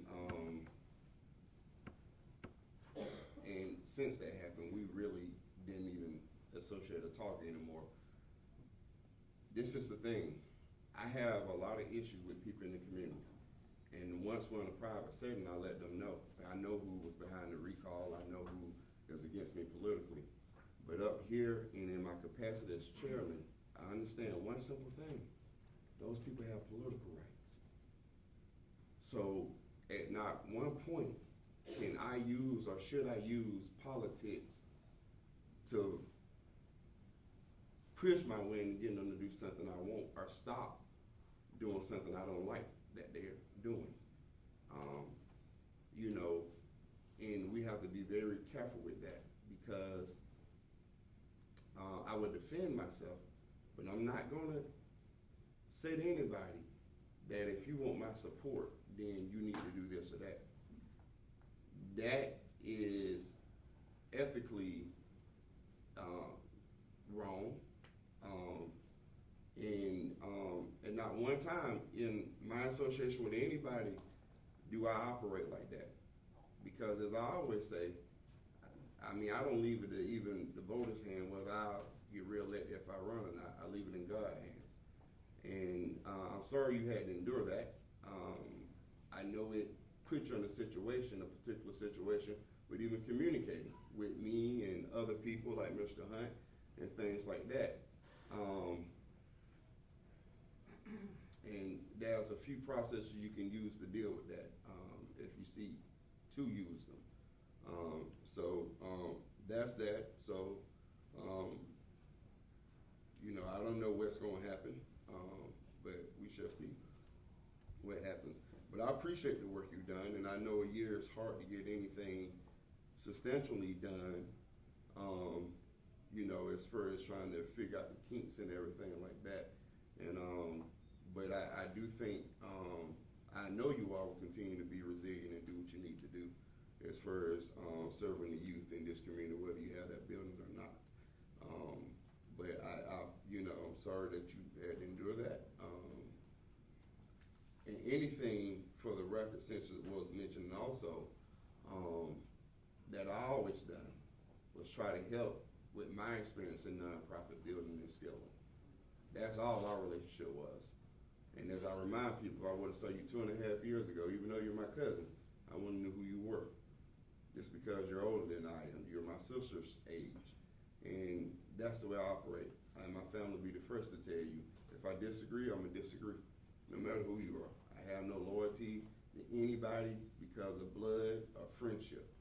It's all about, especially in this capacity and my professional capacity as well, about doing what's best for, in my professional capacity, for the organization, in this capacity for the city. And I think, you all have done well for the first year. I would like you all, as I said during the last meeting, is to work on volunteering basis. There's a lot of resources out there that teach us how to develop and scale nonprofits and everything. And I think at one point in time I shared that information with you. But just use that and keep doing what you're doing. And I thank you for your Brad services and everything to the community. Because you guys are also the ones on the front line of containing the youth and making sure that as much as possible we're reducing crime. It ain't about preventing, because crime is going to happen, but it's about reducing. So I appreciate that, Mr. Waters. I really do. Anything else? No, I need an answer. What answer to what question? Do I get my contract renewed or not? So I know which way I need to go. I ain't fit to continue to be paying insurance, and I know I'm fit to go out and all this, so I need to know what's going on. October 1st, gone. I think the commissioners at any moment can make a motion to renew your contract. That's the way it works. So I only get a vote unless it's 2-2. So that's upon this commission right now. The commissioner specifically to make a decision upon that. I can't answer that question for you. They can, if they want to, kind of tell you where their head's at and where they at outside of the last meeting, us having a discussion about it. But that's the way it kind of works. That's where the chairman is limited. I can't make a motion, but they can at any time say we're going to renew your contract. Right on the agenda, or y'all agenda, it say consider and approve. I see other contract consider and approve. Why I never been considered and approved? Why we skip that step? When the contract over, everybody know it was up. Yeah, it was 1 year, but it's up. What's the next step? I think it's some things that's coming out of politics. It's petty politics, like I was saying earlier. So if you don't move a certain way, then that's what happens to you. But that's my opinion. Out of the 5 that's up here, I think Commissioner Shepherd has something she want to add. Yes, sir, if I may. I think before we can vote on a contract renewal, that this contract must be modified to the exact language that both the city and Mr. Waters understand. The contract needs to be updated before we can make a decision, on the contract, whoever get that bill. Because it's some language in there that he understands that we're not saying the same thing evidently. So in order for us to move on this, I think the contract needs to be modified and need to be explained what's exactly in this contract before we can say yes. I agree with that, but we got to answer to the terms of the fair contract first. Y'all got to hold y'all in. I hold my end. Mr. Chairman, from an order, is there any way we can modify that we move the signing of the contract from October to December, give us time to work on it? Well, you can approve him getting the building without him having to sign the contract, if you want to go in that direction, but it shouldn't be that much later. You can give him an extension, but I don't know. But at the end of the day, I think part of the thing is Mr. Waters have an understanding of the contract and interpreting it one way, and I think you're saying we're interpreting it. And we do need to come to some understanding on that. But I think beyond that, what Mr. Waters wants to know is, outside of all that, no matter what the contract look like, will he have the opportunity to go back in the building? Is that right, Mr. Waters? Yeah. You okay with modification to a contract? Yeah, we can sit down and, you both can agree. That's what Right. a contract is anyway, an agreement. I think he just wanna know whether we'll move forward with the relationship with him. So that's the gist of it. So anyone in the commission, I see you, city manager, any one of the, commissioner have anything to say on that? Well, Mr. Chairman, this part of what we're talking about now, I wish we had probably would have had this prior to us putting it out there for other organizations to, be considered, because what we've done, we've allowed, and we have a person that's coming now to come do a presentation, and in all fairness to them, because we put a change in, and we allowed them to submit there, and they're coming for a presentation. So I think that before we decide upon Mr. Waters, in all fairness to Ms. Byron, and having her to come for a presentation, maybe we can say that, let us hold off on making a decision until after we've heard her presentation, then we have a chance to review both of them, because then we would have, if we're, to use your word, renege on that, we would also renege on something else that we've done. And I think before we can get that straight, we need to be fair to, in that way. That's all I had. City manager. Mr. Chairman and Commissioners, that's the, only thing that I was going to say is that we put out, letters of interest, and, I did send an email to Mr. Waters on September 6th stating what the intention of this commission was, and it was to submit letters of interest before renewing anything, and Mr. Waters actually submitted, his letter as well, and so, that's the only information that I wanted to add, and I will forward this to you since you say you didn't receive it, but it was sent to you. All right. Any other questions, comments before we move forward? All right, seeing none. Okay, Mr. Waters. All right, now agenda item number 8 is, Byron, your presentation from Bridging the Gap Education Services. Sorry. Greetings, Chairman. Greetings, Commissioner. I have a jump drive, a flash drive. Yes. Bobby, let's see. Could you help her out? She has a flash drive.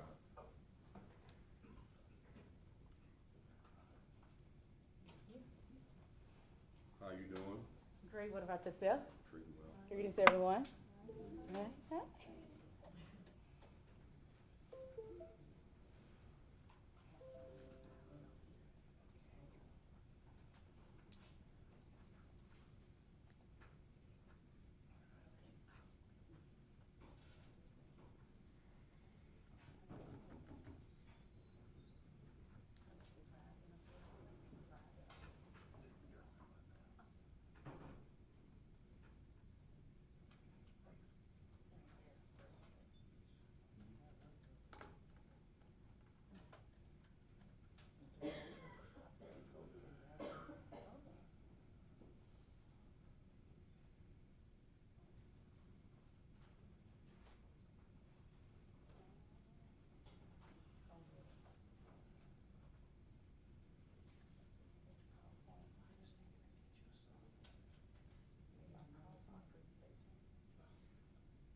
Awesome. Let me test this. You guys bear with me.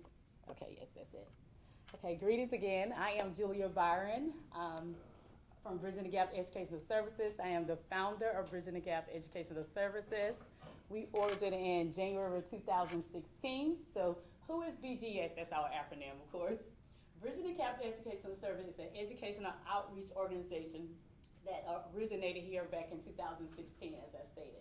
Our mission is to provide professional outreach services to students focusing on early alert and college access. We all know that it's a biggie, right? Early alert and college access. BGS aims to guide and support students throughout their educational journey and from high school to post-secondary education, or their life choices after high school. So their post-secondary education would be college, preparing them for college or workforce ready. However, BGS extends its service to students spanning from kindergarten through 12th graders. Notably, our #1 initiative that we celebrate is our BGS movement, Who Am I?, which we just celebrated this past Sunday. It was an awesome event. We had it at the Downer Resource Center here in Cordele. To date, BGS has positively impacted over hundreds of participants at the in the Chris County area, offering educational outreach services to a diverse group of students, regardless of their background or needs. To date, BGS have received funding from Walmart, Hands of Hope, Spirit Airlines, and Bungie and Associates to help deliver these essential services. Primarily, our focus is on preparing the underserved and economically disadvantaged students for college, but not limited to all students. Our mission, our purpose, and our objective, our goals is centered around providing educational access and preparing students for after college. Like Mr. Milton mentioned earlier, this plays a major factor when it comes to the students of Cordele. When you think about crime rates, and like the chairman spoke of, and everyone else is speaking of, right, Ms. Vesta, everybody's thinking of, you think about crime rates, you're thinking about poverty. Education plays a major factor in this. Because when students or children don't have, what do? They go out and they take. So if we can bring what they need here, like a community center, because that's what initially I sent to the commission, was a letter of concern, to have a community center here in Cordele. It is much needed to bridge that gap, this educational gap that is missing. It is needed for our students. That community center, it is needed for our students here to prevent some of those things from happening, or to reduce and improve some of those things that have happened, and preparing our students for after high school. My project summary here for today. My #1 goal, like I said for my letter of concern, is to attain a location here in Cordele. I have been servicing the students since January 2016. We've been going from building to building. Like I said, the Downer Resource Center, we was using the fairground, wherever, someone will allow us the opportunity to utilize a building. There's not a building. If there was a building in place, a building where the students can come every day of the week, Monday through Thursday, at least 4 times out of the week, on Saturdays, to have somewhere to get this information that they need, maybe we can see an improvement in the crime rate. We can see our students graduating from high school, going on to college, and like I have said to many of you, not from elementary to penitentiary. I am very big on that, because something has to be done about that. Our kids, and as we can say, our black kids, we got to do something about that, because they're not progressing. They're not progressing. And as many of us have said in this room, it takes a village. It got to take all of us. It takes all of us, not just Bridging the Gap Educational Services, not just Ms. Monica organization or EJB or Ms. Rosie over there, but it got to take all of us. And we're here to help facilitate increased college enrollment, prepare them for the workforce for every student. So there will be some key elements. We need to see, why does Cordele need a community center? What is our comprehensive plan to achieve these educational objectives? What results do we expect for the implementation for this program? What is the budget required to establish and sustain the community center? And what are the next steps in the project development? What it takes to bridge the access and the success gap for our lower income students in this area. We all know what we lack access here.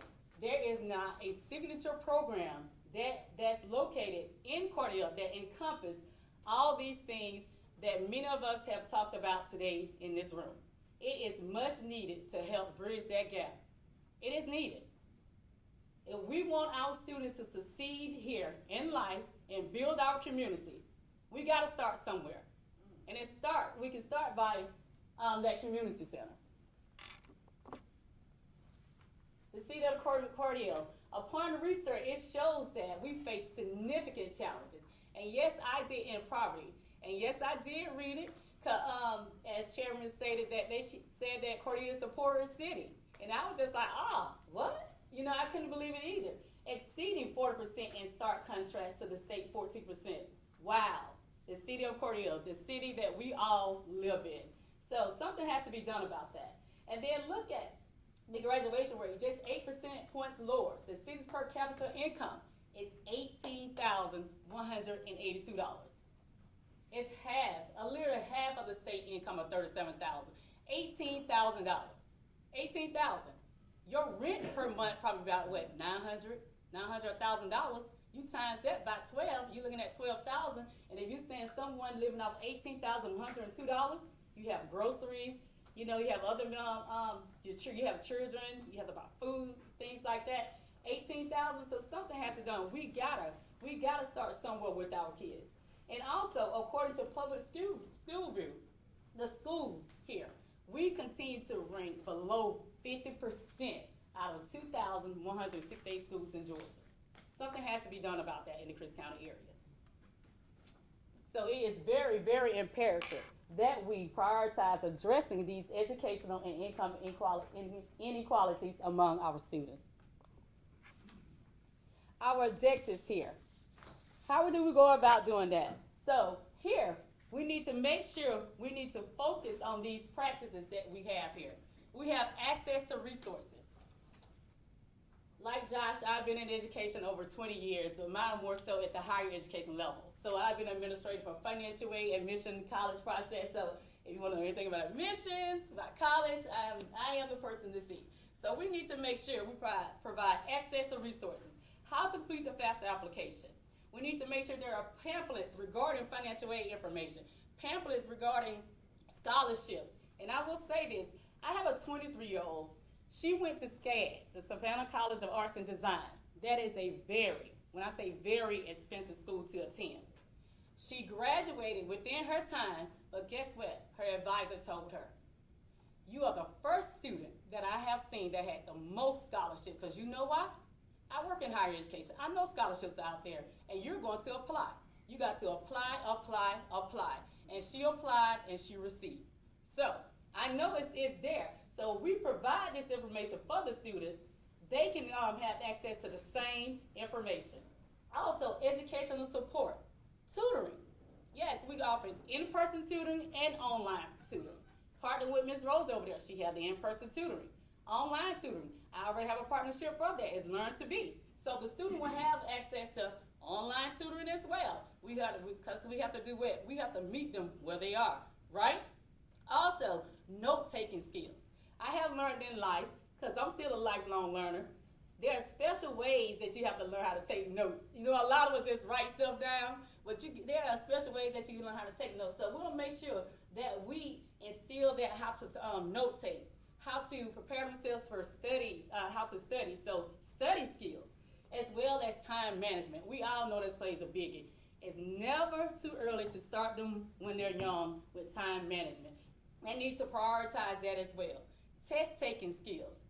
All that is a big education support. Then we have youth development. Oh, that is definitely needed. They need to be able to utilize their critical thinking and problem-solving skills. So we need to make sure that we're here to advance their cognitive skills. Also, it falls back, I think someone said earlier, such as say psycho-emotional skills. So such as they self-esteem. You have to build that up, because that's what a lot of where this stems from when it comes to like the high crime rate. A lot of them have low self-esteem. So we got to make sure that we build that up in them. And then we have access to technology, which we all know this plays a major factor in this world today. So access to the internet. They will have access to the internet to utilize computers and get the skills they needed to navigate the digital world effectively. We know they know how to utilize them, but to make sure they're using it effectively. Then we have community building and engagement. This is a biggie for me. We need to make sure there is social cohesion. Every student need to feel welcome. We need to feel like you're family oriented. Be there. They can come to us and make it feel like we're a family. So you want to build the community building and engagement there. And you definitely want to address inequalities. Inequality that is about implementing policies and procedures and those programs that promote fairness, equity, and inclusivity. That is a biggie. Also, parental involvement. You got to get the parents involved. Because if you don't get the parents involved, it's kind of hard, because I can tell you, with the students that I work with, my initiative, the BGS movement, for the K through 8th graders, you have to get the parents involved. Because if you don't get the parents involved, the students are not going to attend the sessions, the meetings, or whatever it is that we have for the student. We have a certain attire, like you see I have on my shirts. These are one of the student shirts. They have to wear their shirts when we meet. So the parents have to be involved as well, because the parents need to know when we have our sessions, they need to come with their t-shirts on. And we're having the end of the year program, they need to be prepared for their speeches. So we need to make sure that their parents are involved and keeping them abreast, up to date as well. And addressing disparities. Implementing a comprehensive community-based program plan. And that's where a signature program is needed here in Cordele to make these things happen. Crucial critical outcomes. So we're able to focus on those practices that I just shared with you all. We can improve access to the services by ensuring that students have easier access to essential services such as education, employment, and social services. We all were talking about that today. We want to make sure that we'll be able to enhance the community well-being, promoting the overall well-being of the students by addressing social, economic, and education disparities. As someone said earlier, we got to train them in the way they shall go, and that's where it starts with us. Education and skill development, offering educational programs and skill development opportunities to help these students acquire new skills and improve their prospects for employment or personal growth. We got to create partnerships and referral for these students. Implementation to help support the expected outcomes. For as bridging the gap educational services to help with those outcomes and those practices, bridging the gap will be, which we already kind of do, individualized coaching plan. Students, you have to work with them and advise them or coach them one-on-one. It has to be personal, it has to be intimate for our students. Our coaching plan will go beyond being a mere list of skills. It is designed to be an immersive, intrusive coaching experience that integrates tailored guidance encompassing the academic and career objective with the college preparation, as I stated. The financial responsibility would be the financial literacy, the time management. So it will be a holistic approach, which I think I heard someone say earlier, to aim to empower the students with the essential skills and knowledge that they need to excel in life. In addition to, furthermore, BGS would definitely have a keen on fostering collaboration with school counselors. So that is a plus to ensure the success of this initiative for our students. So we believe that by working together, we can provide the necessary support and resources to help our students thrive academically and achieve their goals. And our next outcome, progressing and tracking and monitoring these students. So BGS will be able to track and monitor these students for their progress and let the parents know how they're doing, let the students know. And of course, like I said, if we're able to collaborate with the counselors, and these would not just be the high school counselor, these will be for students K through 12. So you're talking about speaking with counselors from K through 12, not just high school. So projected timeline. So why am I here today again? Everything is about a location. Not a location. A location is needed because back in end of July for the back to school events that we participated in, we had the opportunity to sign up over 40-some students. So I know we'll need a standing location to be able to offer services that I would love to offer to the students and the students need here in the city of Cordele. So my projected timelines here is a location in the city of Cordele, timeline January 2024, a weekly and summer program, in addition to the workshops and activities that we'll be providing the students. I would like to see a signature program where the students will have the opportunity to leave from school. Once they leave from school, they come over to the center, and as I said, they're roughly about 2:30, 3 o'clock in the afternoon, and they're there till like 7 that evening. So they're there from like a Monday through a Thursday from 3 to 7, and sometimes on Saturdays whenever we meet with the kids. And also the weekly programs can be like when you have fall break, winter break, you have, what's the break? Spring break. You know, they're out for a week. The students will come to the building. They can be there from like 8 to 5, or 9 to 5, or 9 to 7, or something like that. Also, we implement a summer program. For our BGS movement, we already participate in the STEAM activity with our students. So a STEAM program for the summer would be awesome for the students here in Cordele. That would be an awesome movement for them. So as you can see, I put that deadline for May, because that could be considered for a summer program. And also, like someone said earlier, grants. It's always apply for grants for STEAM. They're out there. And then, of course, partnership with the Chris County School District, and that's for the counselor. That needs to be done by August 2024 to make this happen. Resources and budget. So to help make this movement a success, BGS is seeking a location that offer the much needed education outreach services to the students of Cordele. Why? To effectively support our students. BGS requires dedicated rooms for hosting workshops and sessions, online test preparation, as well as one-on-one coaching sessions. Allocating separate spaces for these purposes would enable BGS to offer assistance to each student on a consistent basis, aiming for at least 4 days a week, as I mentioned earlier, and occasionally on Saturdays, as agreed upon with the city of Cordele. And as you can see here, you guys can't see the way I put it here. I did put resource and budget. Just here I put resources, location, space, budget, in kind, utilities, in kind, technology from partnership. That's something that I already have in place. Other services, partnerships of BGS that I already have in place, material BGS. So this is what I am looking for here, a location here in Cordele to service those students. And let me back up for a minute, because I forgot to mention when I was saying about having the students Monday through Thursday, just in case someone is wondering, well, how will the students get there? My plan is to get a contract with the bus system here. I know the buses can take students from their school and drop them off at a location. So that's how we'll get them there. We just have to make sure the parents pick them up on time. Yes, roles and responsibility. Again, the activity, the personnel, and the timeline, Bridging the Gap Educational Services will host many workshops, many sessions, test prep, one-on-one coaching sessions, online tutoring, guided pathway. I'll come back to that. Educational outreach excursions. Our educational outreach excursions, before the pandemic, we used to take the high schoolers on college tours. So we're going to definitely resume that next year.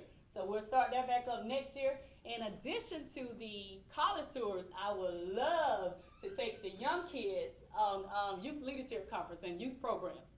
So they have many youth leadership conferences, whether they go to Washington, D.C., they can go to Florida, or they can go out west, California, but they have plenty of youth leadership conferences and programs for students to attend. And I think it would be a great, great idea. Somebody said earlier, the exposure. I tell you this here, it's nothing like exposure. And I'm going to share one more other story. I have 2 kids. So my younger kid, who is 11, I think about 3 years ago when she was 8, we went to San Antonio, Texas to one of my niece's graduation from the military. And we went to the Alamo, and there was this couple there. We were standing in line, and she's very talkative. So they were asking her all these questions, and she's like, "Oh, I've been there." And they was like, they asked her something else. She was like, "I've been there," and she was telling them the places she's been and the things that she experienced. And they were just like, "You are just well-rounded. It is good to be exposed," and it's nothing like exposure, because when they're exposed, they can share things with you. They can even write about it. You know, when they have to do their assignments. So it's all working together to make that student be successful in life. But I'm going to get back here to the guided pathway, which I wanted to elaborate on the guided pathways. So basically what the guided pathway is, we will work with them once they get into the high school system. So they're starting in 9th grade. So the academic coach and their counselor will work with them to give them this path that they will be on. So let's just say if Commissioner Owens, my apologies. If, Commissioner Owens wanted to, let's just say, name a school, want to go to FAMU. Want to go to FAMU. So we would start with Commissioner Owens a path, an economic, educational path to get him to where he want to be by the time he graduate from Chris County High School. So to make sure he attend FAMU. So we're going to make sure the classes that he needs to take to get into that college. We're going to make sure with the ACT, the SAT score, whatever it is that they accept, to make sure that we work with him to get that score. And then any scholarship money that FAMU may be offering or any scholarships that we can find.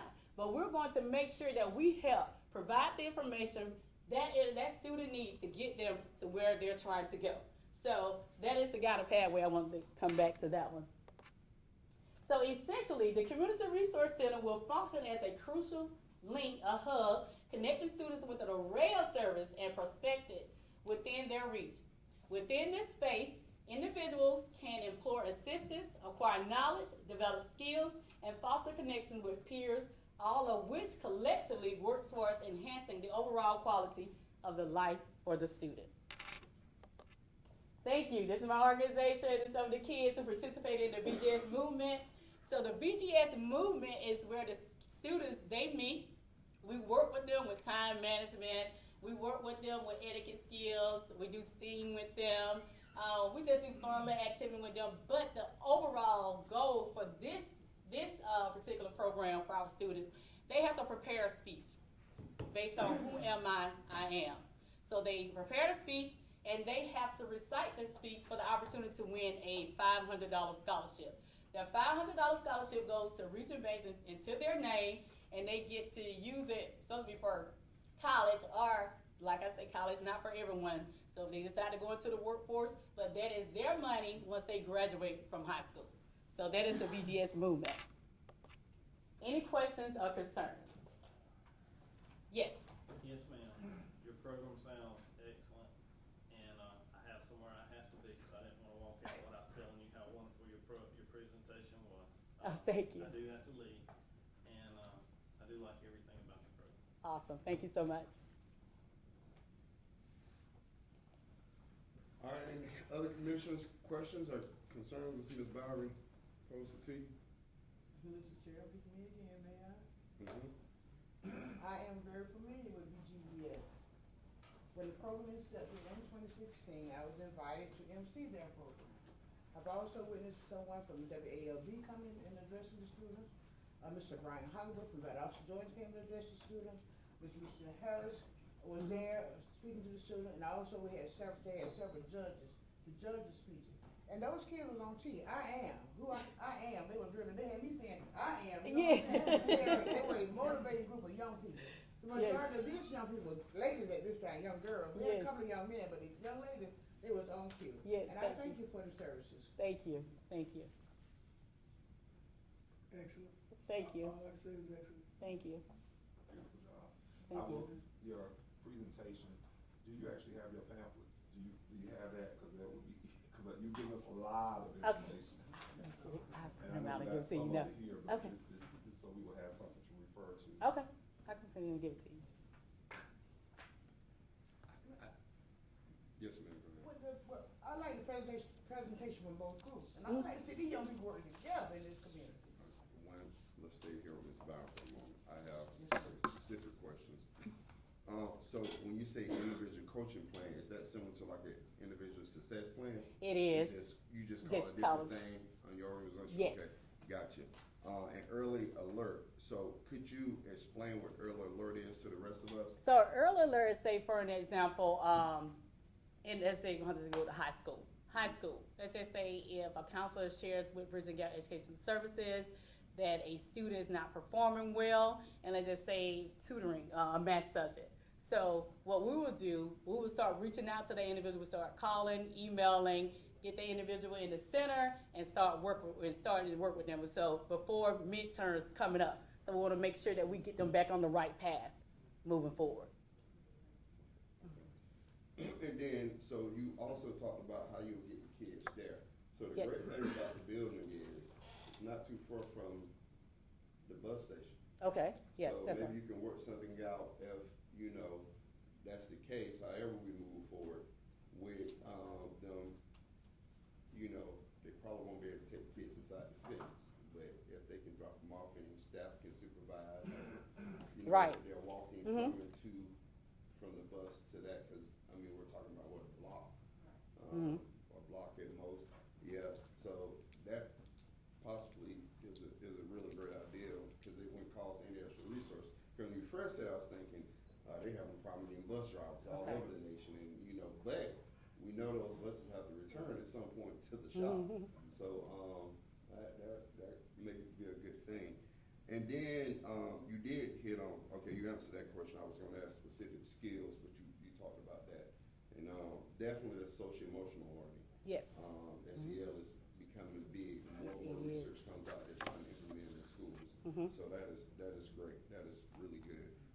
Well, you know that this is my field all day up and down, Mhm. so I'm good, I love it. That's it for me, Commissioners. What's the maximum number of children you'll be able to, I mean, do you have a projected number that you would like, or what would be too many? Yeah, we did say our goal is 200 students, but if we can house more, that will be great. But based on, we have 10 committee members and, I look for more volunteers, so, but we did say 200 students, so that is our goal to start out with, trying to reach 200 students. Okay. And how many board members do you have? I have 3 board members and 10 committee members. Okay. Perfect. Sounds really organized. Okay, awesome. All right, any further questions, comments, concerns? All right, Commissioner Shepherd, to your last point, you was talking about more about now moving forward. Hold on, anything else you'd like to add, or? No. Okay, sorry, Commissioner Shepherd. Yeah, like this Rosa Watkins program with the youth, your program with the youth, Mr. Waters' group, it's so many groups here. And another lady I would like to see if we can incorporate in the group is Miss, Dr. Ruby Jackson.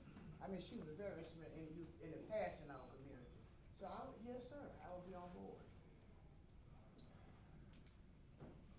Good, and each one of those you're a nonprofit? Yes. Right? You all are nonprofit, 501c3 nonprofits? Yes, I am. Ms. Rose Watkins, you're a nonprofit. That's the design of the nonprofit Westside Alliance. That right there, what we just talked about.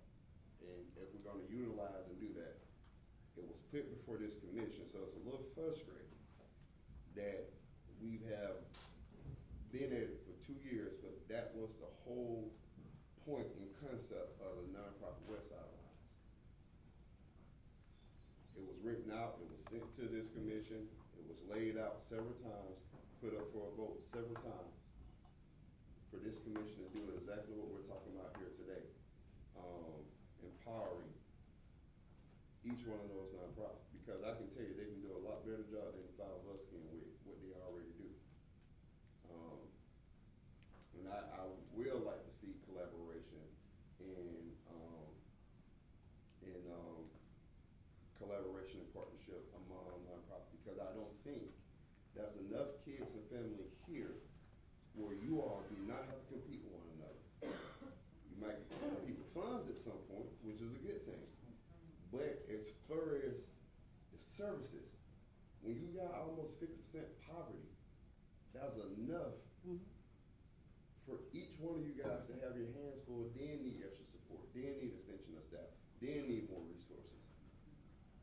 So I think it's, again, I don't get a vote unless it's tied. But I do think what can be agreed upon with Mr. Howard is saying and working together. We may not always work together, but we gotta see to it that our citizens and adventures like this work together. That's what we could agree on, that they work together. And we work together enough to support them on the problems they're trying to solve, or what have you. I'm just not built for the type of agreeing where I don't agree, you know, or moving forward. Because even it said, how can two walk together unless they agree? And I can't walk with people I don't morally agree with. But I think what you all do is some of the same thing. And that's enough room and that's enough people that need y'all service where y'all can walk along. Because y'all services are so similar. And that's my piece. Commissioner, my name been called 2 times here in the meeting. I just want to inject something. May I? I'll allow this, ma'am. Yes. As you know, we're celebrating 26 years here in the community. And, you can go on the website, you can just, Google, the Leslie Seven historical pictures. And you Google that, and it'll take you to the place where University of Georgia came here and did a research and sharing of the whole community as what's needed in the community. And you will find my organization, the building task force in there, and you can see everything in there. And then I've been doing it for 26 years, but I've heard a lot of things today, but, what I'm liking and what I'm hearing, infrastructure has to be in place before money can come anyway. Just saying is one thing, but having infrastructure in place in order to tap into the funds and stuff that you needed. And all the infrastructure that I would have to put in place by federals and states and everything else is hard. But we did, because it was needful. Okay, so the infrastructure, a lot of nonprofits don't have the infrastructure needed to draw from the well. So if infrastructure get in place, there's no problem for you to get to where you want to get. And thank you. Thank you. That was good for you, I know. Oh, that was quick.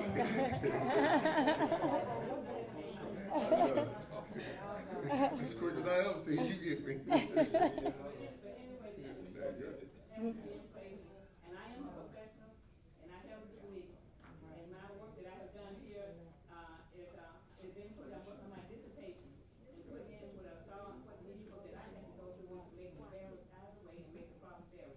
Great. But putting in the work that you need to put in is more than the word I said. But I'm here to do whatever you gotta do, but I've already made the validation already and did everything else. And y'all hear about it in my book. But University of Georgia already got it online, and they surprised me. I didn't know they had did that. But they talk about it and read it and find out that what's already seared in the ground. And I'm willing to work with anybody else, but infrastructure is my main thing. Get that in place, and anything else you can store. Thank you so much, thank you. Mr. Waters? Yeah, I just like to say I love what Miss Julia doing, and for the record, I have let her use the space from time to time, and I wouldn't mind partnering with her. You know, we can work together, because what she doing and what we doing is all needed. So she have been over there, and I did let her use the space to have some of her program. We can sit down and iron some things. I ain't got no problem. I just wanted to piggyback off both of their presentations, because the interesting thing is, when Mr. Waters was headed for the building last year, when I first found knowledge of it, I approached Southwest Georgia United and Mr. Waters, and I said to both of them that, Mr. Waters has the reputation and Southwest Georgia has the funds. I don't see why these two programs should not be working together. And I addressed that directly to Commissioner Shepherd. So instead of, which is interesting now that she said collaboration, but what this is doing is, this put this organization a year behind, because they were working on every single piece of what Ms. Byron has presented, from talking with the school system on their comprehensive plan, putting things in place, tutoring. They had to resort to expensing their own bus for transportation on the things that they needed, and several other things. The sheriff department with the gang task force that they have announced. All of that came from the collaborative that we built with EJB. But because of political threats from Commissioner Reed, Mr. Waters had to cut all that short. And now here we are, a year later, saying that we need those same things, times 10 now, because the crime rate has increased. And we're saying that we want to entertain it when we were doing that a year ago. Putting this, if the commission decides to go with Ms. Byron in the building or Mr. Waters, we're gonna have the same issue. But if we're not intentional about it, we're gonna be back here a year from now. What needs to happen is the commission needs to accept the intentionality and the work that these organizations are putting in, and put their political differences aside and stay out of it, quite frankly, if we wanna see some progress. That's all I wanted to say on that. Oh, and lastly, as far as, the collaboration with myself and Mr. Waters being cut,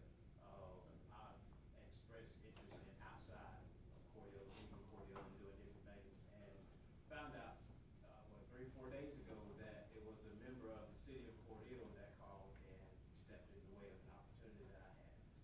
So luckily and unluckily, you all have me to deal with, and now that you decide that you don't want me to go anywhere else, we're gonna continue to do real work in the city. And I just wish the best to Mr. Waters and Ms. Meyer and any other organization that is, trying to do work in the city. Thank you. Thank you. All right. Well, good discussion. We heard from a lot of people here, from a lot of folks that actually do the work. We normally don't allow that much conversation, but I think it was good to be well informed about the process, because that's what it is. It's about process. You know, and unfortunately, it took us to get here. And I would say, part of group development, when you research group development, one of the first phases is storming before you know them. So when the community say, hey, all they do is fight, all they do is do, when you put any new people together, the first thing they start doing when getting to know one another, fight, and especially when you have political things on the line, resources on the line, that is what you call the storming phase in group development. Hopefully we can get to norming, and then at some point in the near future, actually performing. Those are the developmental stage of any group when it comes together. And I apologize to you all, because a part of our political pettiness has kept us in the storming phase too long. And what has happened, and I think what Mr. Hunt was trying to say, is because of that political pettiness, real things didn't happen. Stuff wasn't maximized.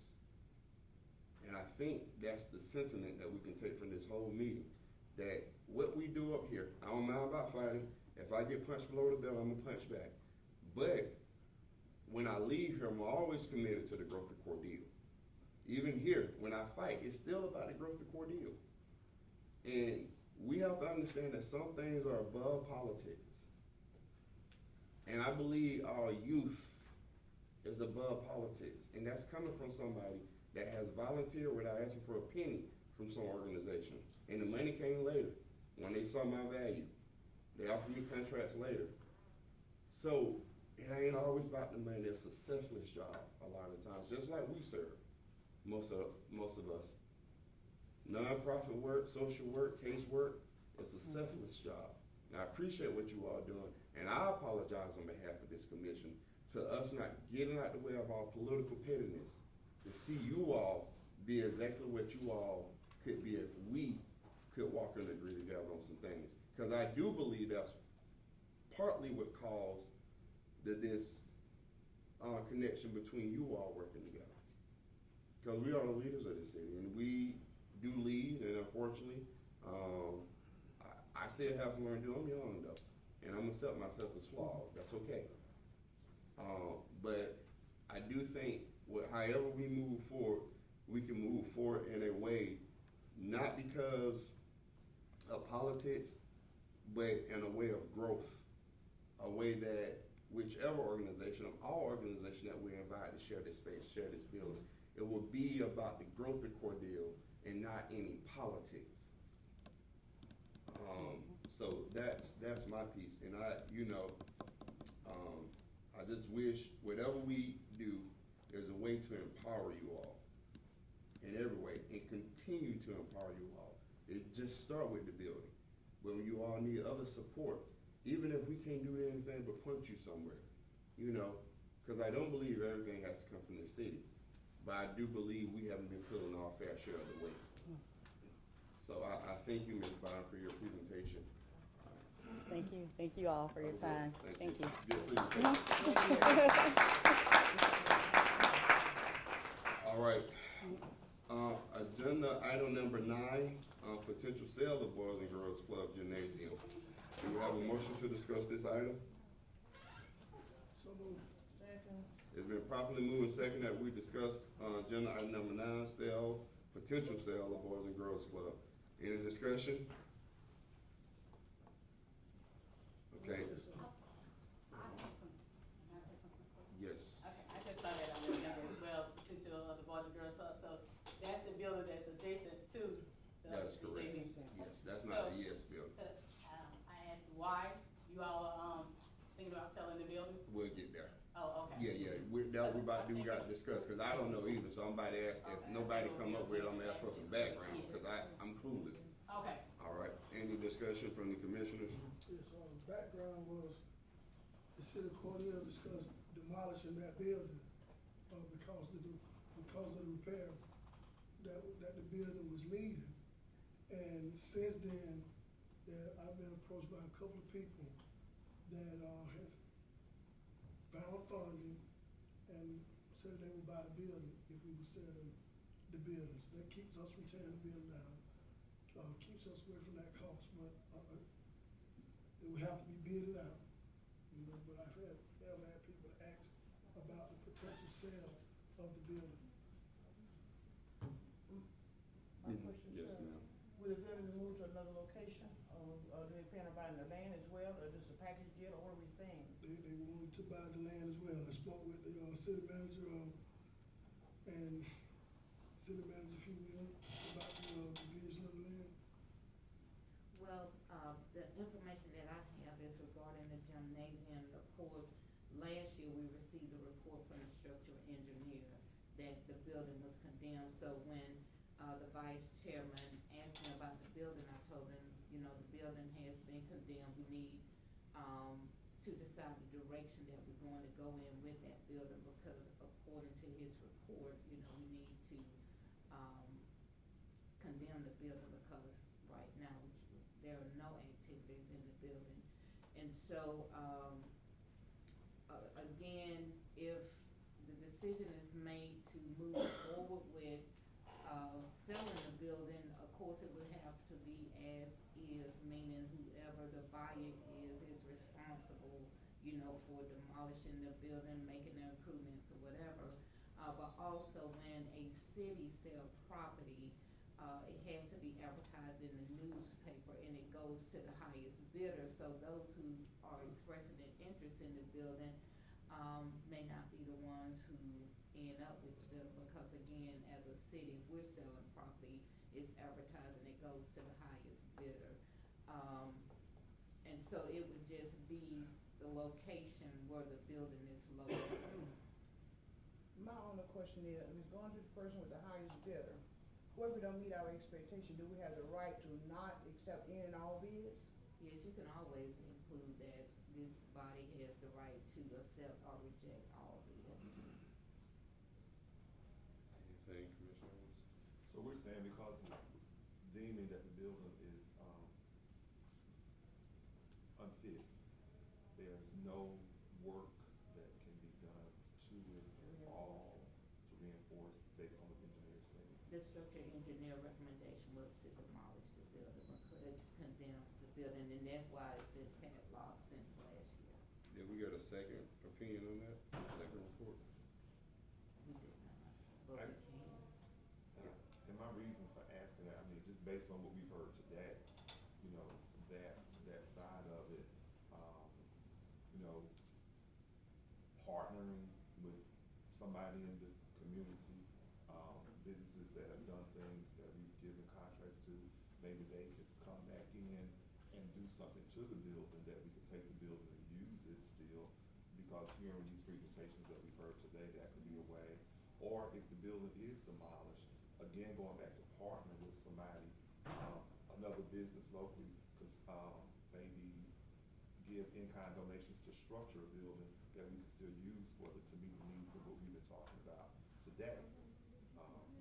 You know, that could be, it's another thought, I guess, is what I'm saying, as we look at the complete picture of it. Anything else from the commissioners? I definitely, echo, Commissioner Owens' sentiment. First of all, I think we should get a second, report on their second opinion. But other than that, once we sell it and to the highest bidder, if we're gonna have kids in this building, and then we sell this out to whoever, that puts us in a situation where we don't know who will buy that building, what they'd like to turn it into. So we lose our control over what happens in that building. I don't think we should do that. I think we should look for funding, public, private, and elsewhere to repair this building. Because I'll speak for me as a child. When I grew up in Drayton Apartments in the apartments. That was a thing that we went in that building and did karate and basketball. So that's an important historical building to a lot of people down in my age.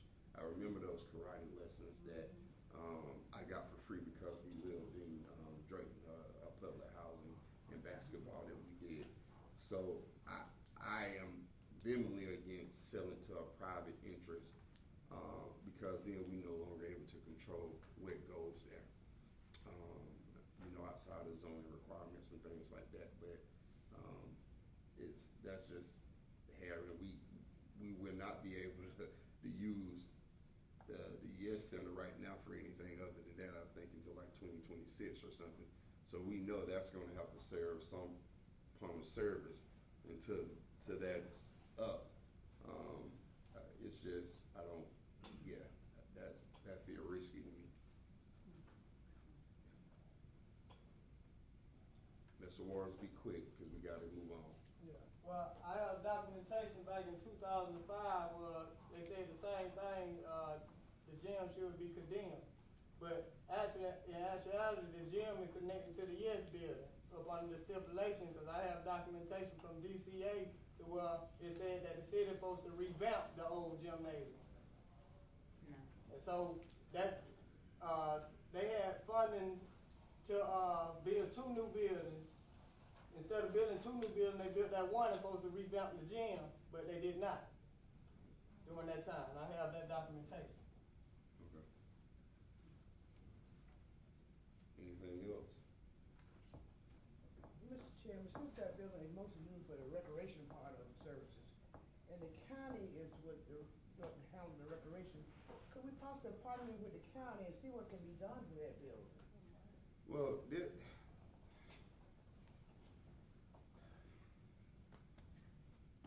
is what bothers me. We committed to spending X amount of money, and I was told, one of the first things I was told in a meeting, that we wouldn't use splash funds for Williams Field. Okay. Williams Field to me is a waste of money because it's out by a train track. How you gonna have an amphitheater by a train track that we can't control a train coming through there? Or we gonna pause the concerts? One reason the rec moved is because they said the flooding and the different things over there. And now we have this successful team in the Cobras that utilize this space, but we're putting money into Williams Field, which, and I understand it's an essential location, but we have money to do certain things.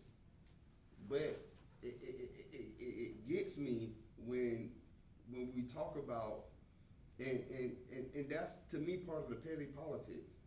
It is just because I was against that or using that now it's a good idea when this commissioner had said nobody wanted to see it but really Barty, and then when she left, we now want to see this happen at Williams Field. That is not fruitful place to put what we're saying we want to put there. There's land out closer to 375, if you will. If we really want it for the people that coming through, we can put parks out there. We still can do that. Williams Field is just a bad place to do it, and we have that money and funding. And if the city's in possession, and I don't know for sure, but if we didn't sign any contracts that said the money that we received will specifically go to Williams Field, we get the choice to redirect that money to where we want. So we have some money to get that started and repair this building. There's a center for services over there. There's a field. And the only thing it's missing is a gymnasium. If somebody buy that thing and make it something other than a gymnasium, that's like a puzzle piece that's missing right there.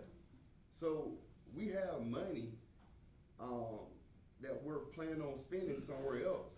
But that's why we have to have a vision and a plan. Because we had that vision and plan coming in, we already know we won't spend splash money on. We're supposed to have a list of things that we want to do, and year per year, whether it's opera money or it's community block grant. When we apply, we already know we plan on spending it on. And it frustrates me sometimes that we don't have that. And I understand this public works needs that trumps sometimes community stuff. I get that. But that should be a little bit more balanced. So I am against selling to a private place because it's too risky for me. And I believe it wouldn't fit well with a field and a service center. And that can be a convenience store, and that may work. So somebody can want to turn it into a nightclub. And you got kids over there from 3 to 7, and then you got people getting ready to bring in certain stuff in. It's just, I mean, I don't know. And if it goes to the higher bidder, yeah, we can reject it. But it's just, while it's in our control, I think we need to keep it in our control. That's my opinion. That's my piece. But if nothing else about it, all right. We'll move on to our city manager report.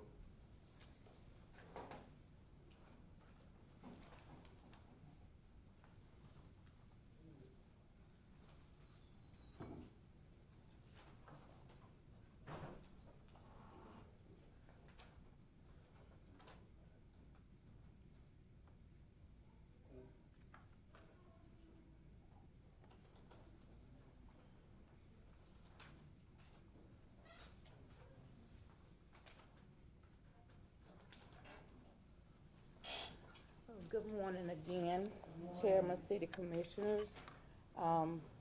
City Manager's report for October 3rd, 2023. Monica, in her Main Street program, she mentioned the new banners on, that we have with the new city logo. So this is just a picture of those banners in the Pearlis Park, as well as in the area near the rail platform. We have a new sign at Public Works. The sign is in sync with the new logo that we have.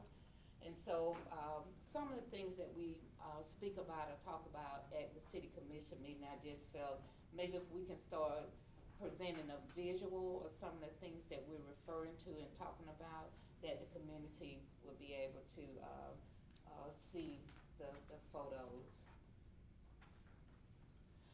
I had the opportunity to attend the ROTC 9/11 ceremony at the high school, and as you can see, our new ladder truck came in handy as they wanted to raise the American flag for the ceremony.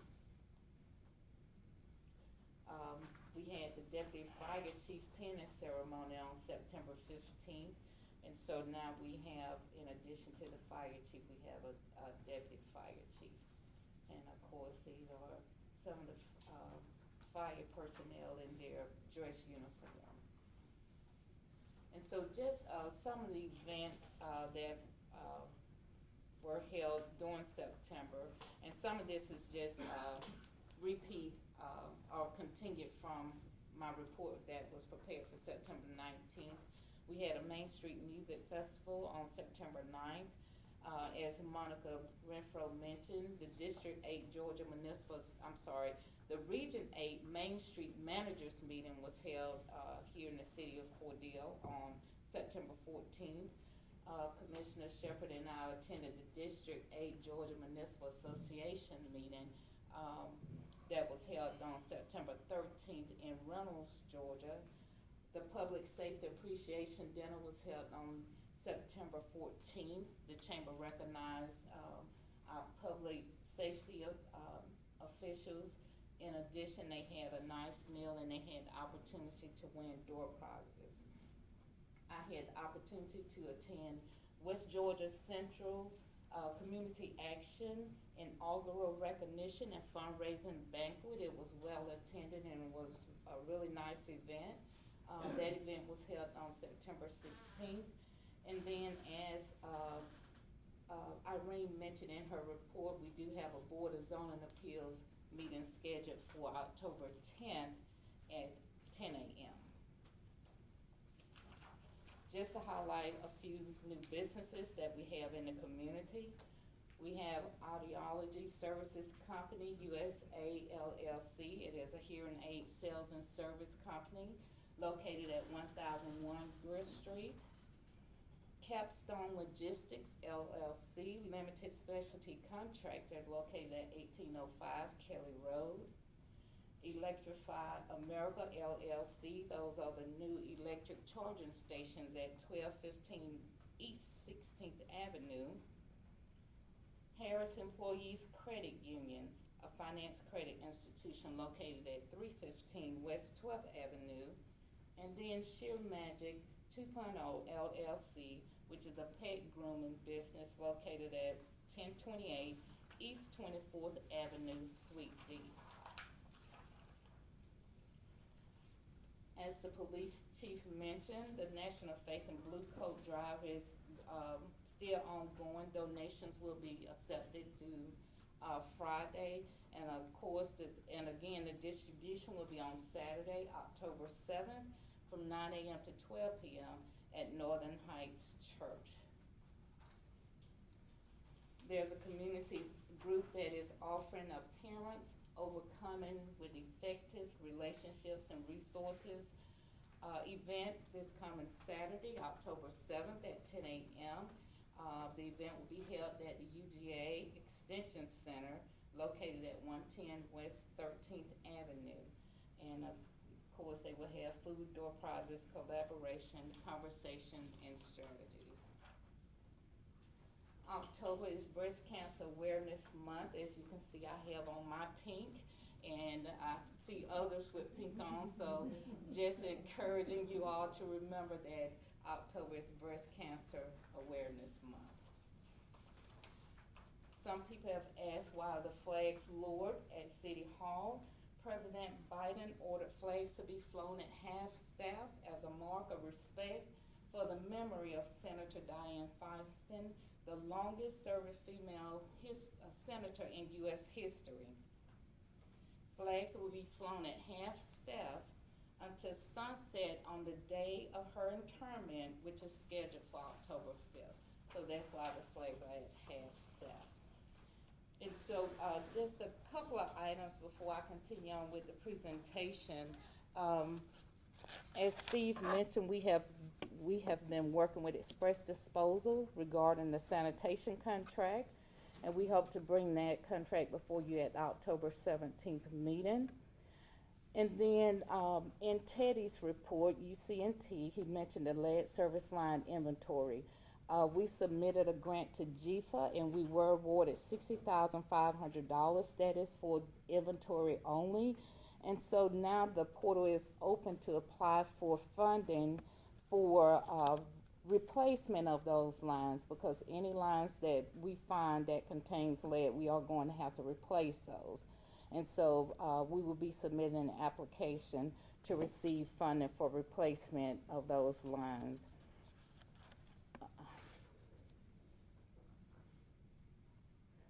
Just a reminder that we do have a seat on the Board of Zoning Appeals that we need to fill. So I want to make sure we keep that on the radar. And then I sent an email maybe a couple of weeks now regarding a public safety committee that you all discussed putting in place. We do have individuals who have committed to the committee. I think if I remember, there are 2 or 3 who would like to know how often the committee is scheduled to meet. And so if you all have an idea as to if it's going to be monthly, or that will be determined at the first meeting, or bi-monthly, that's information that I need to share with the others who I'm waiting to receive a response from. So, and then I would like to request a work session after the October 17th meeting to discuss gas services and property taxes. And so I want to ask if you all are available after the October 17th meeting for a work session.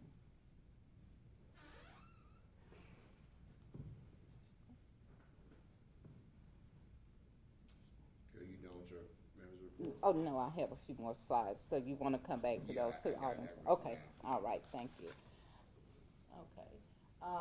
As you all know, about 2 weeks ago, the phone system went down, and people would call City Hall that no answer, or it would ask for them to leave a message in the general mailbox, but we can't get to the general mailbox. And so now we do have a system in place. We have a live person who will answer the 3102 number that you call, and will direct you to the number that you, the person that you need. But also, just want to make sure the public is aware of the non-emergency number. So, if you can't reach City Hall, if you have after hours, need the services after hours, this is the number that you will call, 229-276-2921.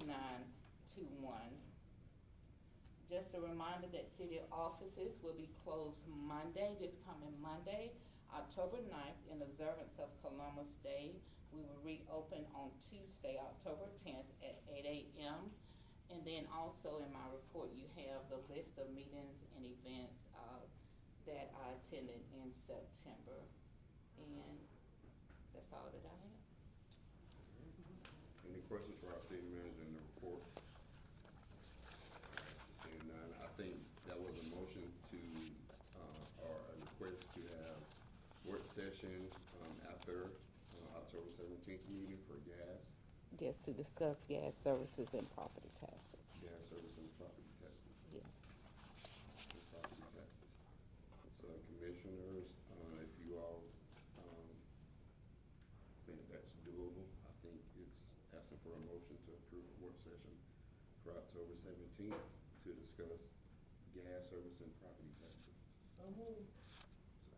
It's been properly moved and second that we consider and approve a work session for October 17th for gas service and property taxes.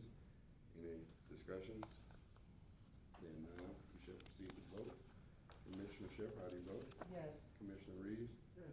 Commissioner Owens? Yes. All right, motion carries. October 17th, we will have a work session following the regular meeting for gas service and property taxes. Motion carries. All right, thank you. You're welcome. All right, city attorney's report. Thank you, Mr. Chairman. Richard Crozier, who is the principal in George Peanut, appeared in municipal court last week. He was fined $1,000, which is the maximum penalty in municipal court levy. The penalty was suspended until December 12th. He does not correct the deficiency, which is the 10. It will be applied at that time. Thank you. Anything else? I do have a question for you. I sent you an email regarding the ethics.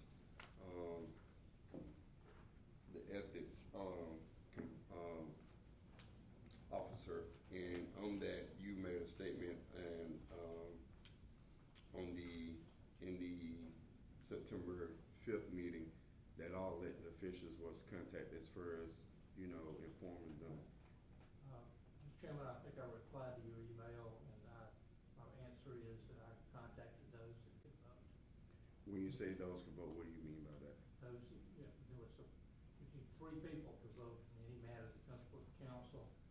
But this had to do with an individual, wanted to make sure that he, before we brought his name out, as I do with all, especially individuals who come before anybody, want to make sure he had a sufficient number of votes. And so I called the people who did, and there was 3 votes, so I left it at that. Thank you. So I'll say for the record, sir,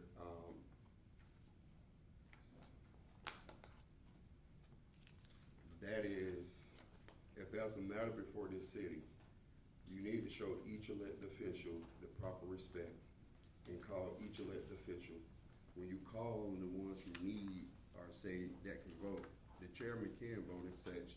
If someone's not here to make that thing go through, or somebody's staying, or somebody cannot vote.